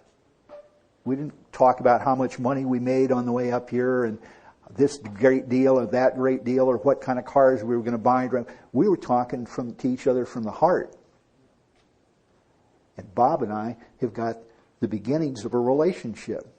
And hopefully over time, as time passes, we'll talk to each other more and we'll have a deeper relationship. Well, if I want to have a relationship with God, this is how I have that relationship. Can you imagine trying to have a relationship, maybe you have with somebody who just came into your office and said, I want you to do this, this, and this, and this. I want you to make it rain toads on them. I want you to kill them. And by the way, make her go away. And then they just turned around and walked out of your office and so forth. Well, that's what a lot of my praying looked like. There's no relationship in that. Yeah, prayer is part of it. But in order to be in a dialogue with God, it comprises speaking and listening, and there's real intimacy in that. Into me see. I am going to let you see into me. God, I'm going to sit here and with my pen I'm going to tell you the secrets of my heart, what I'm afraid of, when I'm afraid of any other people knowing, and I'm going to let you see that. And on that basis, we're starting to have a relationship, and it gets deeper. And just like the friend, over time, we're going to trust each other more. God didn't need to learn to trust me, but I need to learn to trust Him. But this is so much more than just writing about stuff. And that's why this inventory is not a hassle. It's a very loving tool if we'll use it that way. It's not just about confession of stuff. It's about an opportunity for us to develop a relationship.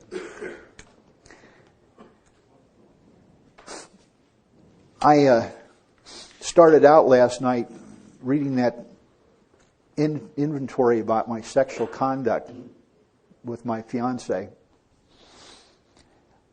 And I made mention that the questions that were given in there are very effective questions for other kinds of relationships.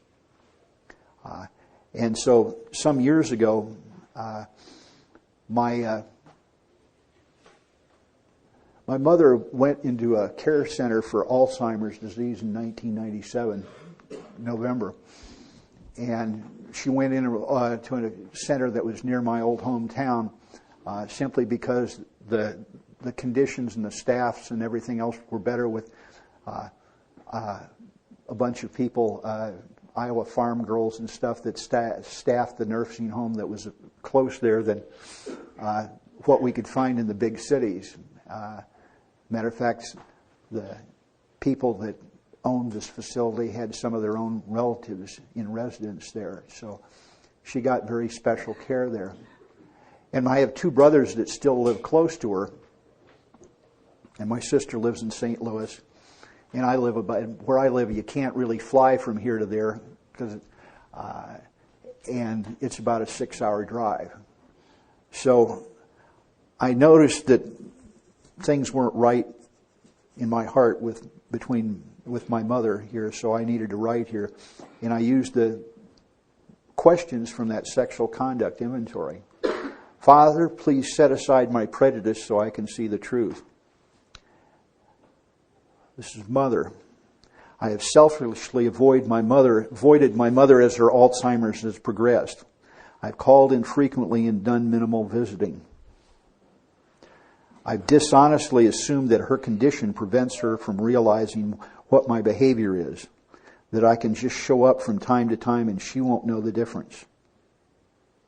I've inconsiderately let my brothers and sister do most of the heavy lifting. I've only done what they've specifically asked me to do and given support to them. I haven't gone the extra mile. I've emotionally abandoned Mom for my own comfort and to avoid the feelings of powerlessness, grief, and fear her condition causes in me. I mentally deal with her as she used to be, not as she is. When I allow myself to reflect on this, it's as if I've buried her alive. I need to honestly face my emotions about her conditions. I must stop playing God. She's alive, and I must maintain a relationship with her as if she's fully cognizant, because she may be from time to time, and I don't know which times those will be. And so, thanks to this, instead of standing at her grave 2 weeks ago with a heart full of regret, I got to change my actions. As a matter of fact, the last time I saw her, I didn't know for sure at the time, but I was sitting face to face with her, and she kind of smiled, and I looked at her, and she's looking at me and studying my face, because I went from being her son Mike to that nice young man who visits from Indianapolis to she didn't really know, at least not all of the time. And she was studying my face, and I did this deal toward my eyes, like from the Fockers here. I said, "Do you see these, Mom?" I says, "Do you know where I got these?" And they're her blue eyes, and she all of a sudden broke into a big smile. And I spent the rest of the time with her, and I was driving back, and I got a call on my mobile, and it was my sister, and she said, "After you left, Mom said your name twice."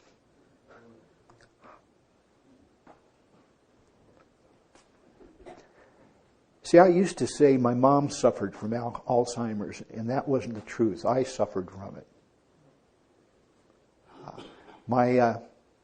The truth was, my mother got the best care I could imagine in that place. She was their favorite resident because she was always their happiest resident.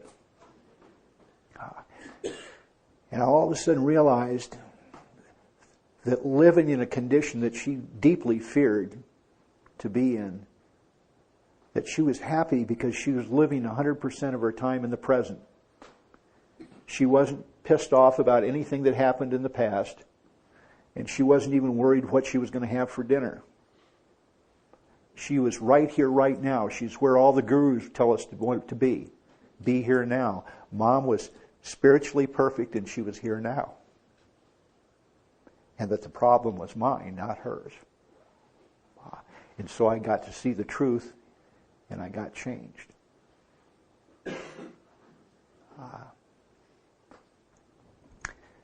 Let's take a break, and lunch is going to be in a couple of minutes. And why don't we, if we can get back here as close to 1 as we can get the next session in and then set you all free for the Springs or the golf course or all those that were only casually affected are off doing other pursuits now. But we'll try and get this wrapped up and set you free for the rest of the afternoon here. Okay. Boy, you can just sleep quietly, Tom, there.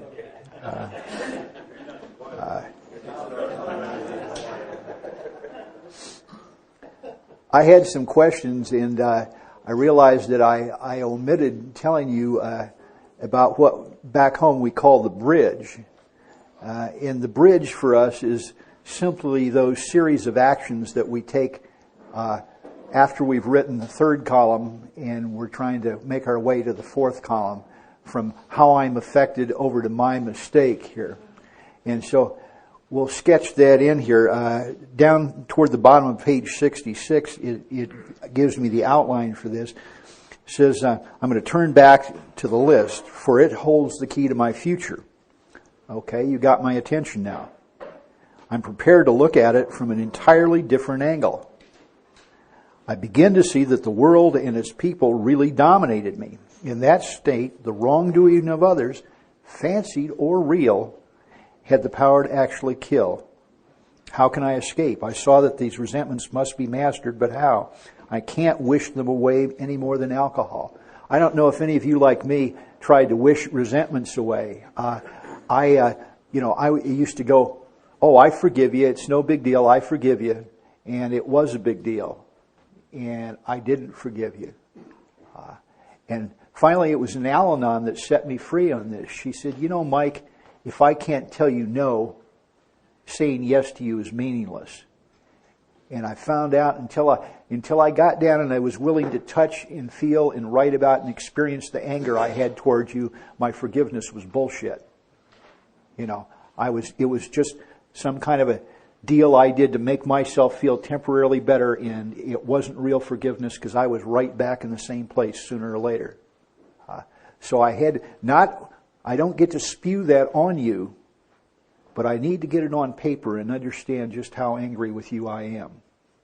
And then I get to see how frightened I am, which is the real bottom line here. And what I come to see here in that third column, what's it affected? My finances, my sex life, my security, all this kind of stuff. What I see all of a sudden up to then, I mean, I'm resenting you, and I've got the notion in my mind that you're paying a bill and you're suffering because I resent you. And I start to get carried into the truth.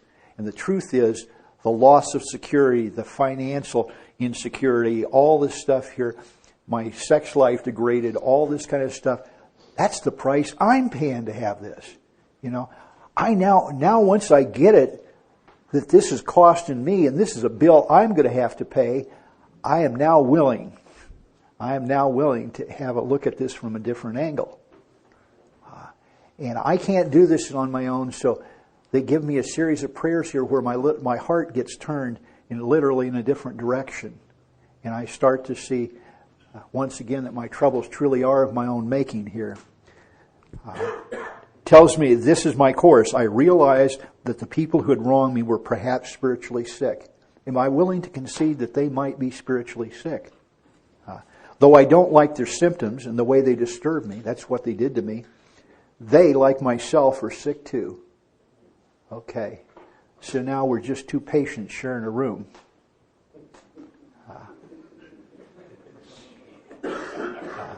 It's changed. And it tells me, I ask God to show me, because I can't do it myself, help me show them the same tolerance, pity, and patience that I cheerfully grant a sick friend. When a person offends me, I say to myself, not to them, to myself, this is a sick man. How can I be helpful to him? God, save me from being angry. Thy will done, be done. All little prayers. And it tells me what to do. It says, I avoid retaliation or argument. I wouldn't treat a sick person that way. I go to see a friend in the hospital and he's dying from lung cancer. Do I rage at him what a dumbass he was for smoking for 30 years? Of course not. Of course not. So why am I treating the spiritually sick person that way? Only because I'm too blind to their disease. My disease blinds me to their spiritual sickness. So I'm asking God to lift the veil so I can see what's really going on here. I can't be helpful to all people, we all know that. But at least, here's the minimum bottom line, but at least God will show me how to take a kindly and tolerant view of each and every one. Each and every one. And they pointed out to me, Tolerance and kindness are two different things. I can tolerate you without being kind to you. And if we're sick, we desperately need kindness. So now I'm ready. This is to turn back the list. Turning back the list, putting out of my mind, not looking for my part, but putting out of my mind the wrongs others done. I resolutely looked for my own mistake. Where had I been selfish, dishonest, self-seeking, and frightened? Though a situation had been not entirely my fault, I tried to disregard the other person entirely. That's like completely. So,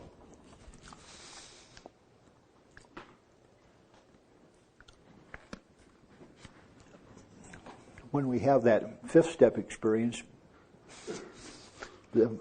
my literal experience is the more I'm able to share some material, the freer I get. Most of that stuff I read here earlier on was stuff that was, whispered. The first time it was read, it was something I whispered in somebody's ears, and I was half hoping they didn't hear it all,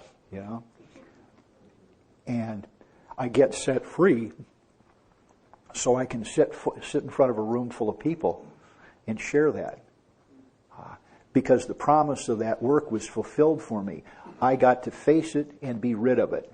That's not who I am anymore. That's a report about who I used to be. Now I can become that person again, but today I'm not, and so I can hold my head high and share that with you, because I know I don't. With God's help, I don't have to repeat that behavior, and we get a marvelous set of promises with this fifth step here. It says, once we've taken this step, withholding nothing, by the way, we are delighted. I can look the world in the eye. I don't know, I looked at my shoe tops for a long time. One of the toughest things I ever had to do was be sober around here and look other people in the eye. And people don't like financial planners who won't look them in the eye. I don't know why. Something about their money. I can be alone at perfect peace and ease. I always had to have something going on. I could never just be alone and let it be quiet. My fears fall from me. I begin to feel the nearness of my Creator. I may have had certain spiritual beliefs, but now I'm beginning to have a spiritual experience. And the experience is that relationship is getting built. The feeling that the drink problem has disappeared will often come strongly. We feel that we're on the broad highway walking hand in hand with the Spirit of the universe. That's a sweet set of promises. And sometimes with guys I work with, they call me back in 2 hours and they're panicked. I don't feel that way yet, Well, let's just wait and see what happens over the next week. Let's give this a chance. And inevitably we can sit down and find where these things are appearing with them. Or not, because they're talking about, then we go back into, well, did we withhold something? And that's, well, I didn't think it'd matter.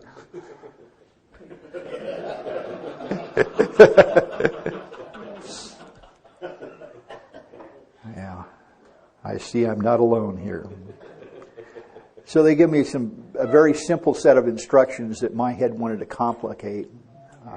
Here it says, but just tells me to go back home and find a place where I can be quiet for an hour.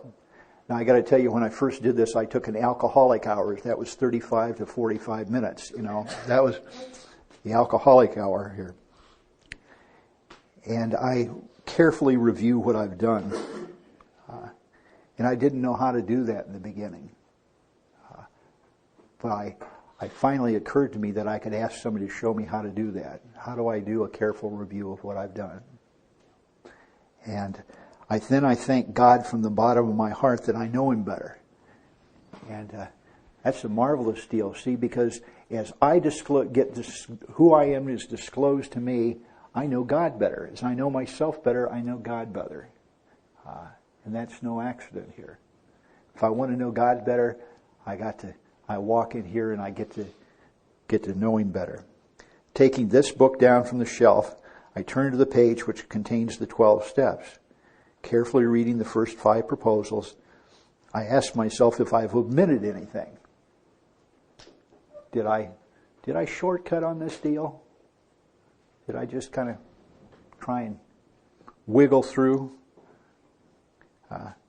Because I'm building an arch through which I'll walk a free man at last. It's kind of the image I use is to look, what we're doing is we're packing a parachute here. And guess who's going to get to jump it? So I want to give this the same attention I'm going to give packing a parachute that I'm going to have to go out of an airplane with.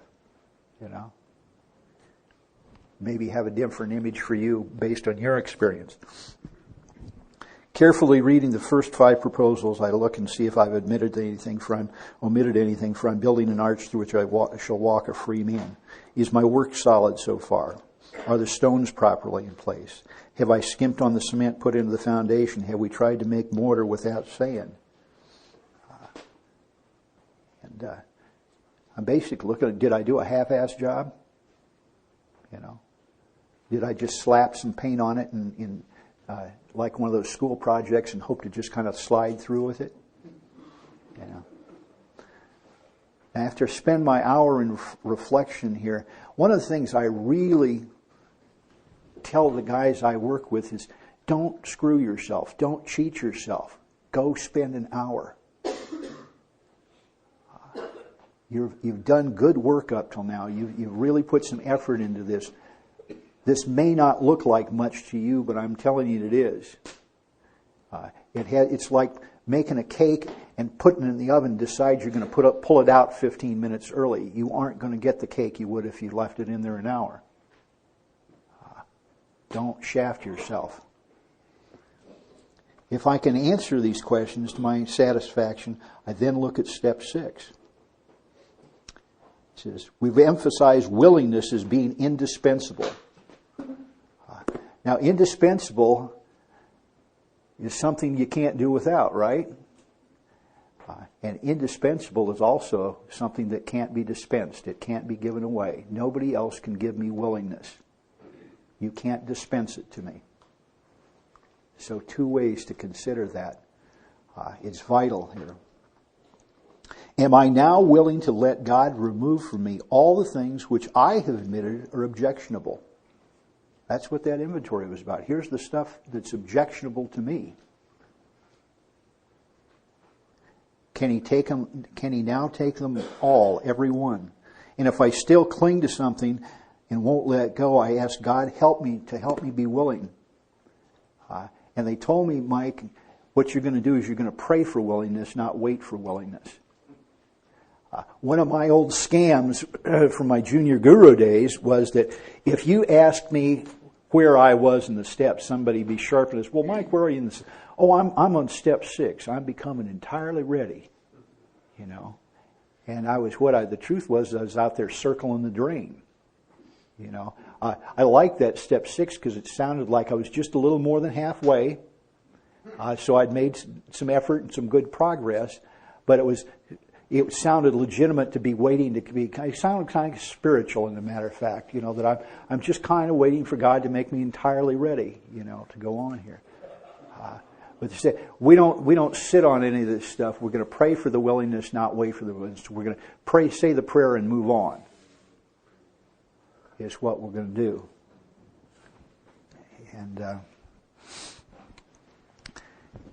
Don pointed out to me that he says, if you look at this 7-step prayer, he says it's really just the 3rd step prayer with some teeth in it.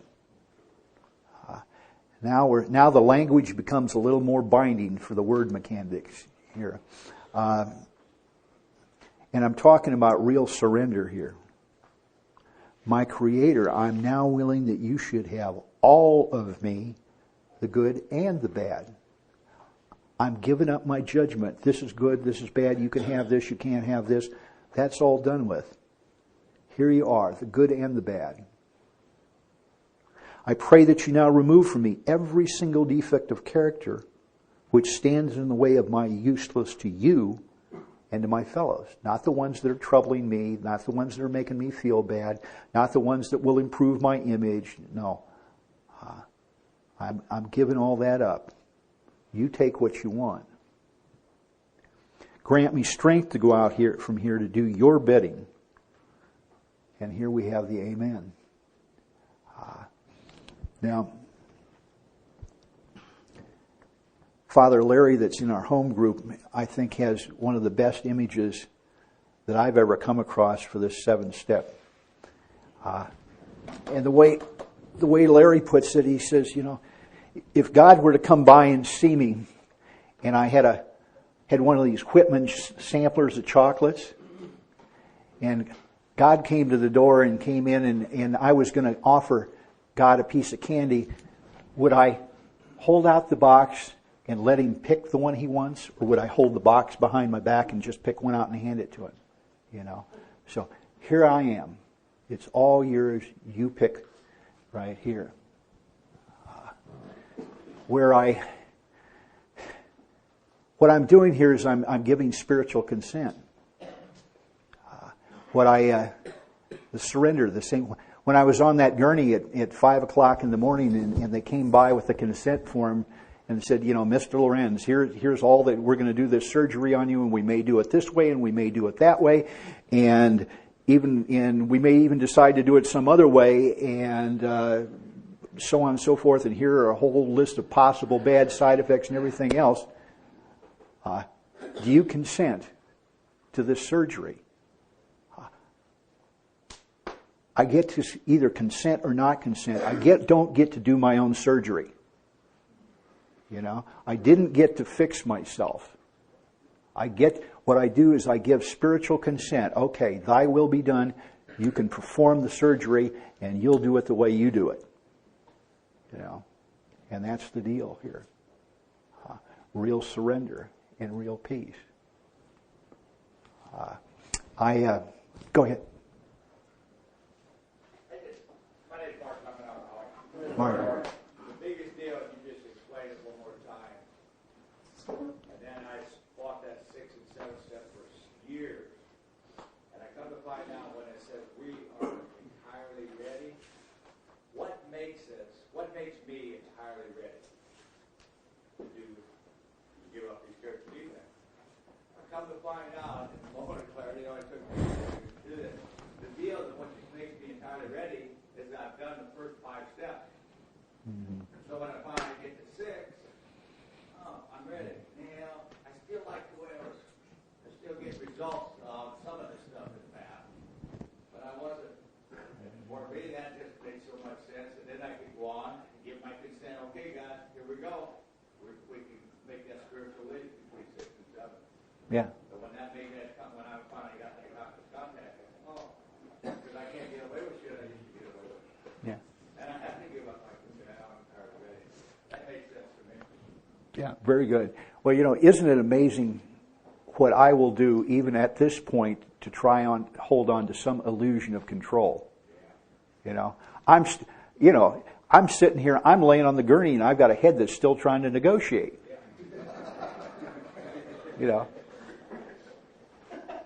I mean, hello. I just, I mean, don't you think God's got to be awfully amused at this? I mean, watching the little man on the gurney try and negotiate. I mean, come on. And I do that with, and it's still working for me. Oh yeah. Well, what's it still working for me? Maybe it's still working for me because I still got a credit line so I can dig my hole a little deeper. Yeah, that's still working for me. I can go see her a few more times, and create some bigger harm and more amends. That's what my mind tells me is still working for me. That's either illusion or delusion on my part. The fact is that, I wrote this, I can see it in my own handwriting. My wife, bless her heart, used to have just the question for me that I hated. Because I'd have this well-reasoned position or argument, and she'd just look at me and she says, well, dear, how's that working for you? And I go, well, you didn't understand. Let me explain again. And it just comes back. Well, okay, that sounds good. How's it working for you? And I get to see that it ain't working for me. I thought it was, but it wasn't. And it's just not working for me. So now I'm ready to release it. I'm got some apprehension because I'm human about what the future. Who am I going to be without these defects? I get so identified and worried by the way that all of a sudden God is going to turn me as pure as the driven snow. And who would I be if I was, pure as the driven snow, and I wouldn't recognize myself, and I wouldn't even be somebody I'd care to spend time with. But I've never seen that happen. What it does do is it takes me to a point where the mistakes I've made, the harm I have done and everything else start to get turned into instruments that can help and heal others, if I'm willing to do that. So I'm going to work in God's world instead of on the Mikey plan.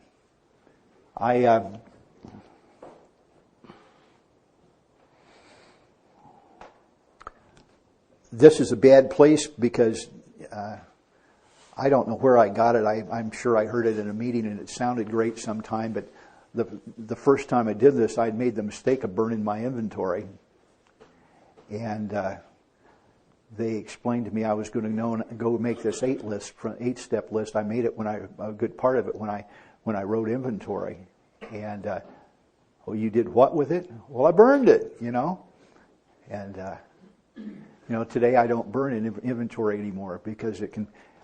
I got a whole stack of tablets in the back of my closet, and when I sit down with a man over at my place and we start fifth stepping, and he hits something, I can, let's see, that sounds like it's here on this tablet, and we can go back and see. Okay. One of the things that the isolation of this stuff produces for me is I'm just sure that I'm the only one that's ever sinned this way, or whatever you want to call it. I'm the only one that has coveted his neighbor's dog or something like that. I'm the only one who's ever looked at a farm animal this way. I mean, I don't. Whatever it is, and I one more time see that. I know I'm like you in 90% of it on the surface is, we're just alike and everything else, but I got that little piece that I'm trying to hold on to that makes me different. And Clint helped me a great deal there. He says, you're going to have to learn how to make that peace with that part of you that's never going to get it. There's going to always be some piece of you that just doesn't get it. You may get 99% of it, but if you've got hatred for that piece of yourself, you'll always be unhappy. And you won't be very useful either. So I can the same way, and he showed me. He said, when a guy comes in and reads an inventory to you and there's something in it, whatever it is in there, he said, how do you really feel about him? Doesn't your heart go out to him? And everything else, of course it does. Now, why can't you do that for yourself? Just who the hell do you think you are not to make peace with that part of you? And it's that ego trying another angle to get a little power. Well, I'm going to get some power because by God, I'm not going to release myself here. I'm not going to forgive myself here. And the ego just. It gets deflated and it regroups and it attacks from a different direction, and it's always going on. And it's like everything else, sunshine's the world's best disinfectant here. The more my life is open, the fewer secrets I have, the freer I am. And so I made my list here, and I wouldn't consider approaching this without, this is where my sponsor gets to earn his pay. Because I'm one of those folks from earlier attempts before I'd really done this work, I'd gone out and made a bunch of half-assed amends. And there were people I had to go back and make amends to for the way I made amends to them.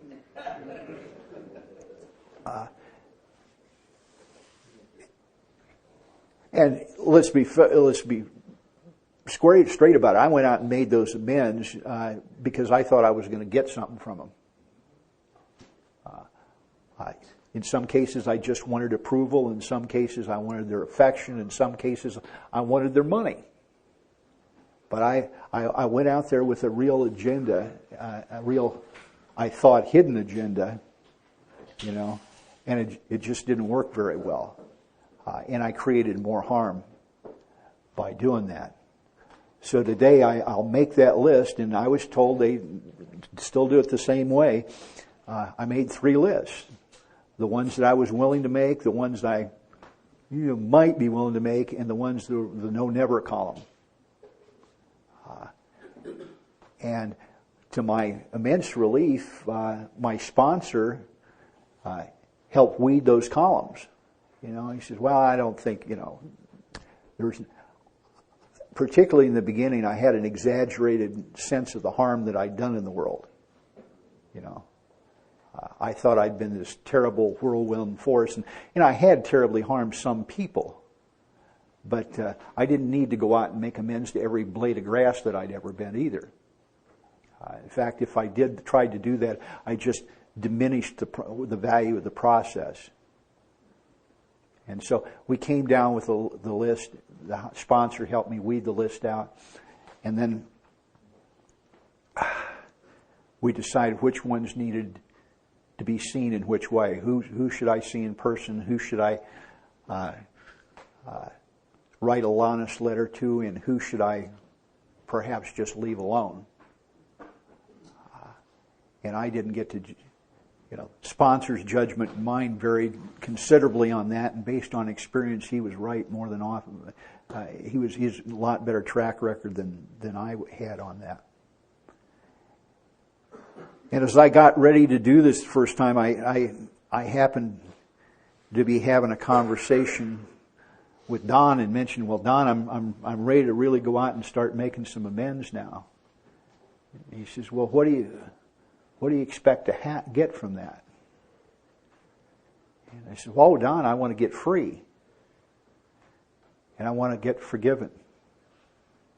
And he says, well, Mike, if you've done the 8th step correctly, you're free right now. You're free. You got free the moment you were completely willing to go make that amend. You're free.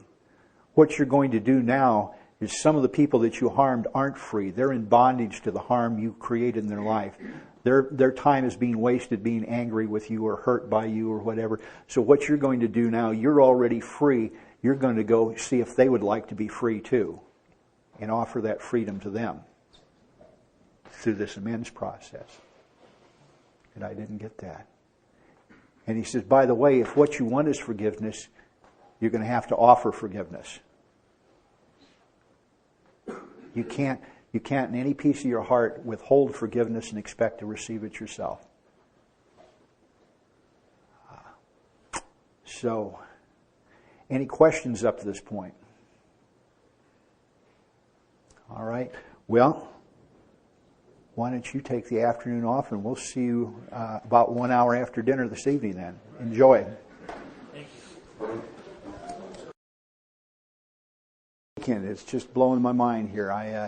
I really love this group. You've been so kind to me and letting me get to know a great number of you, and I hope I still get to spend more time and with more of you before we're wrapped up here. But I get to see a bunch of groups from time to time, and I'll reinforce probably what you already intuit, that this is an exceptional group. This is not your average group of guys in Alcoholics Anonymous, and I want to honor that. So thank you again.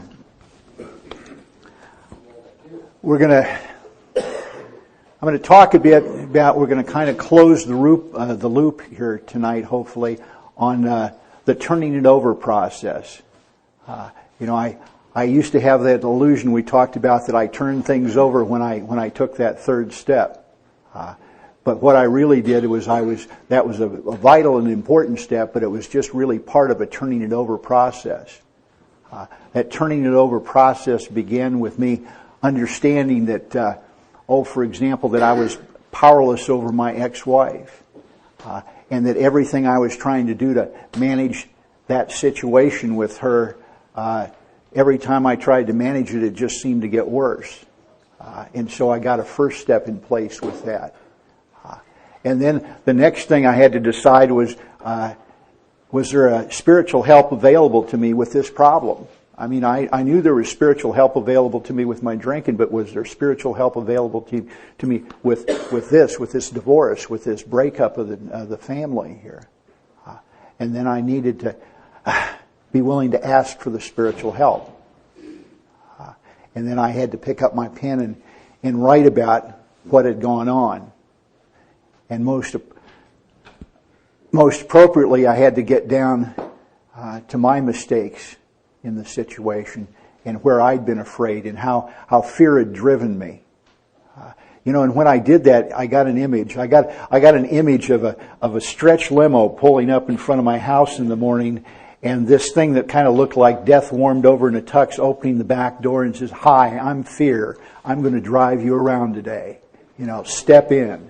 And I got to see how literally my fears were just carrying me around through my life.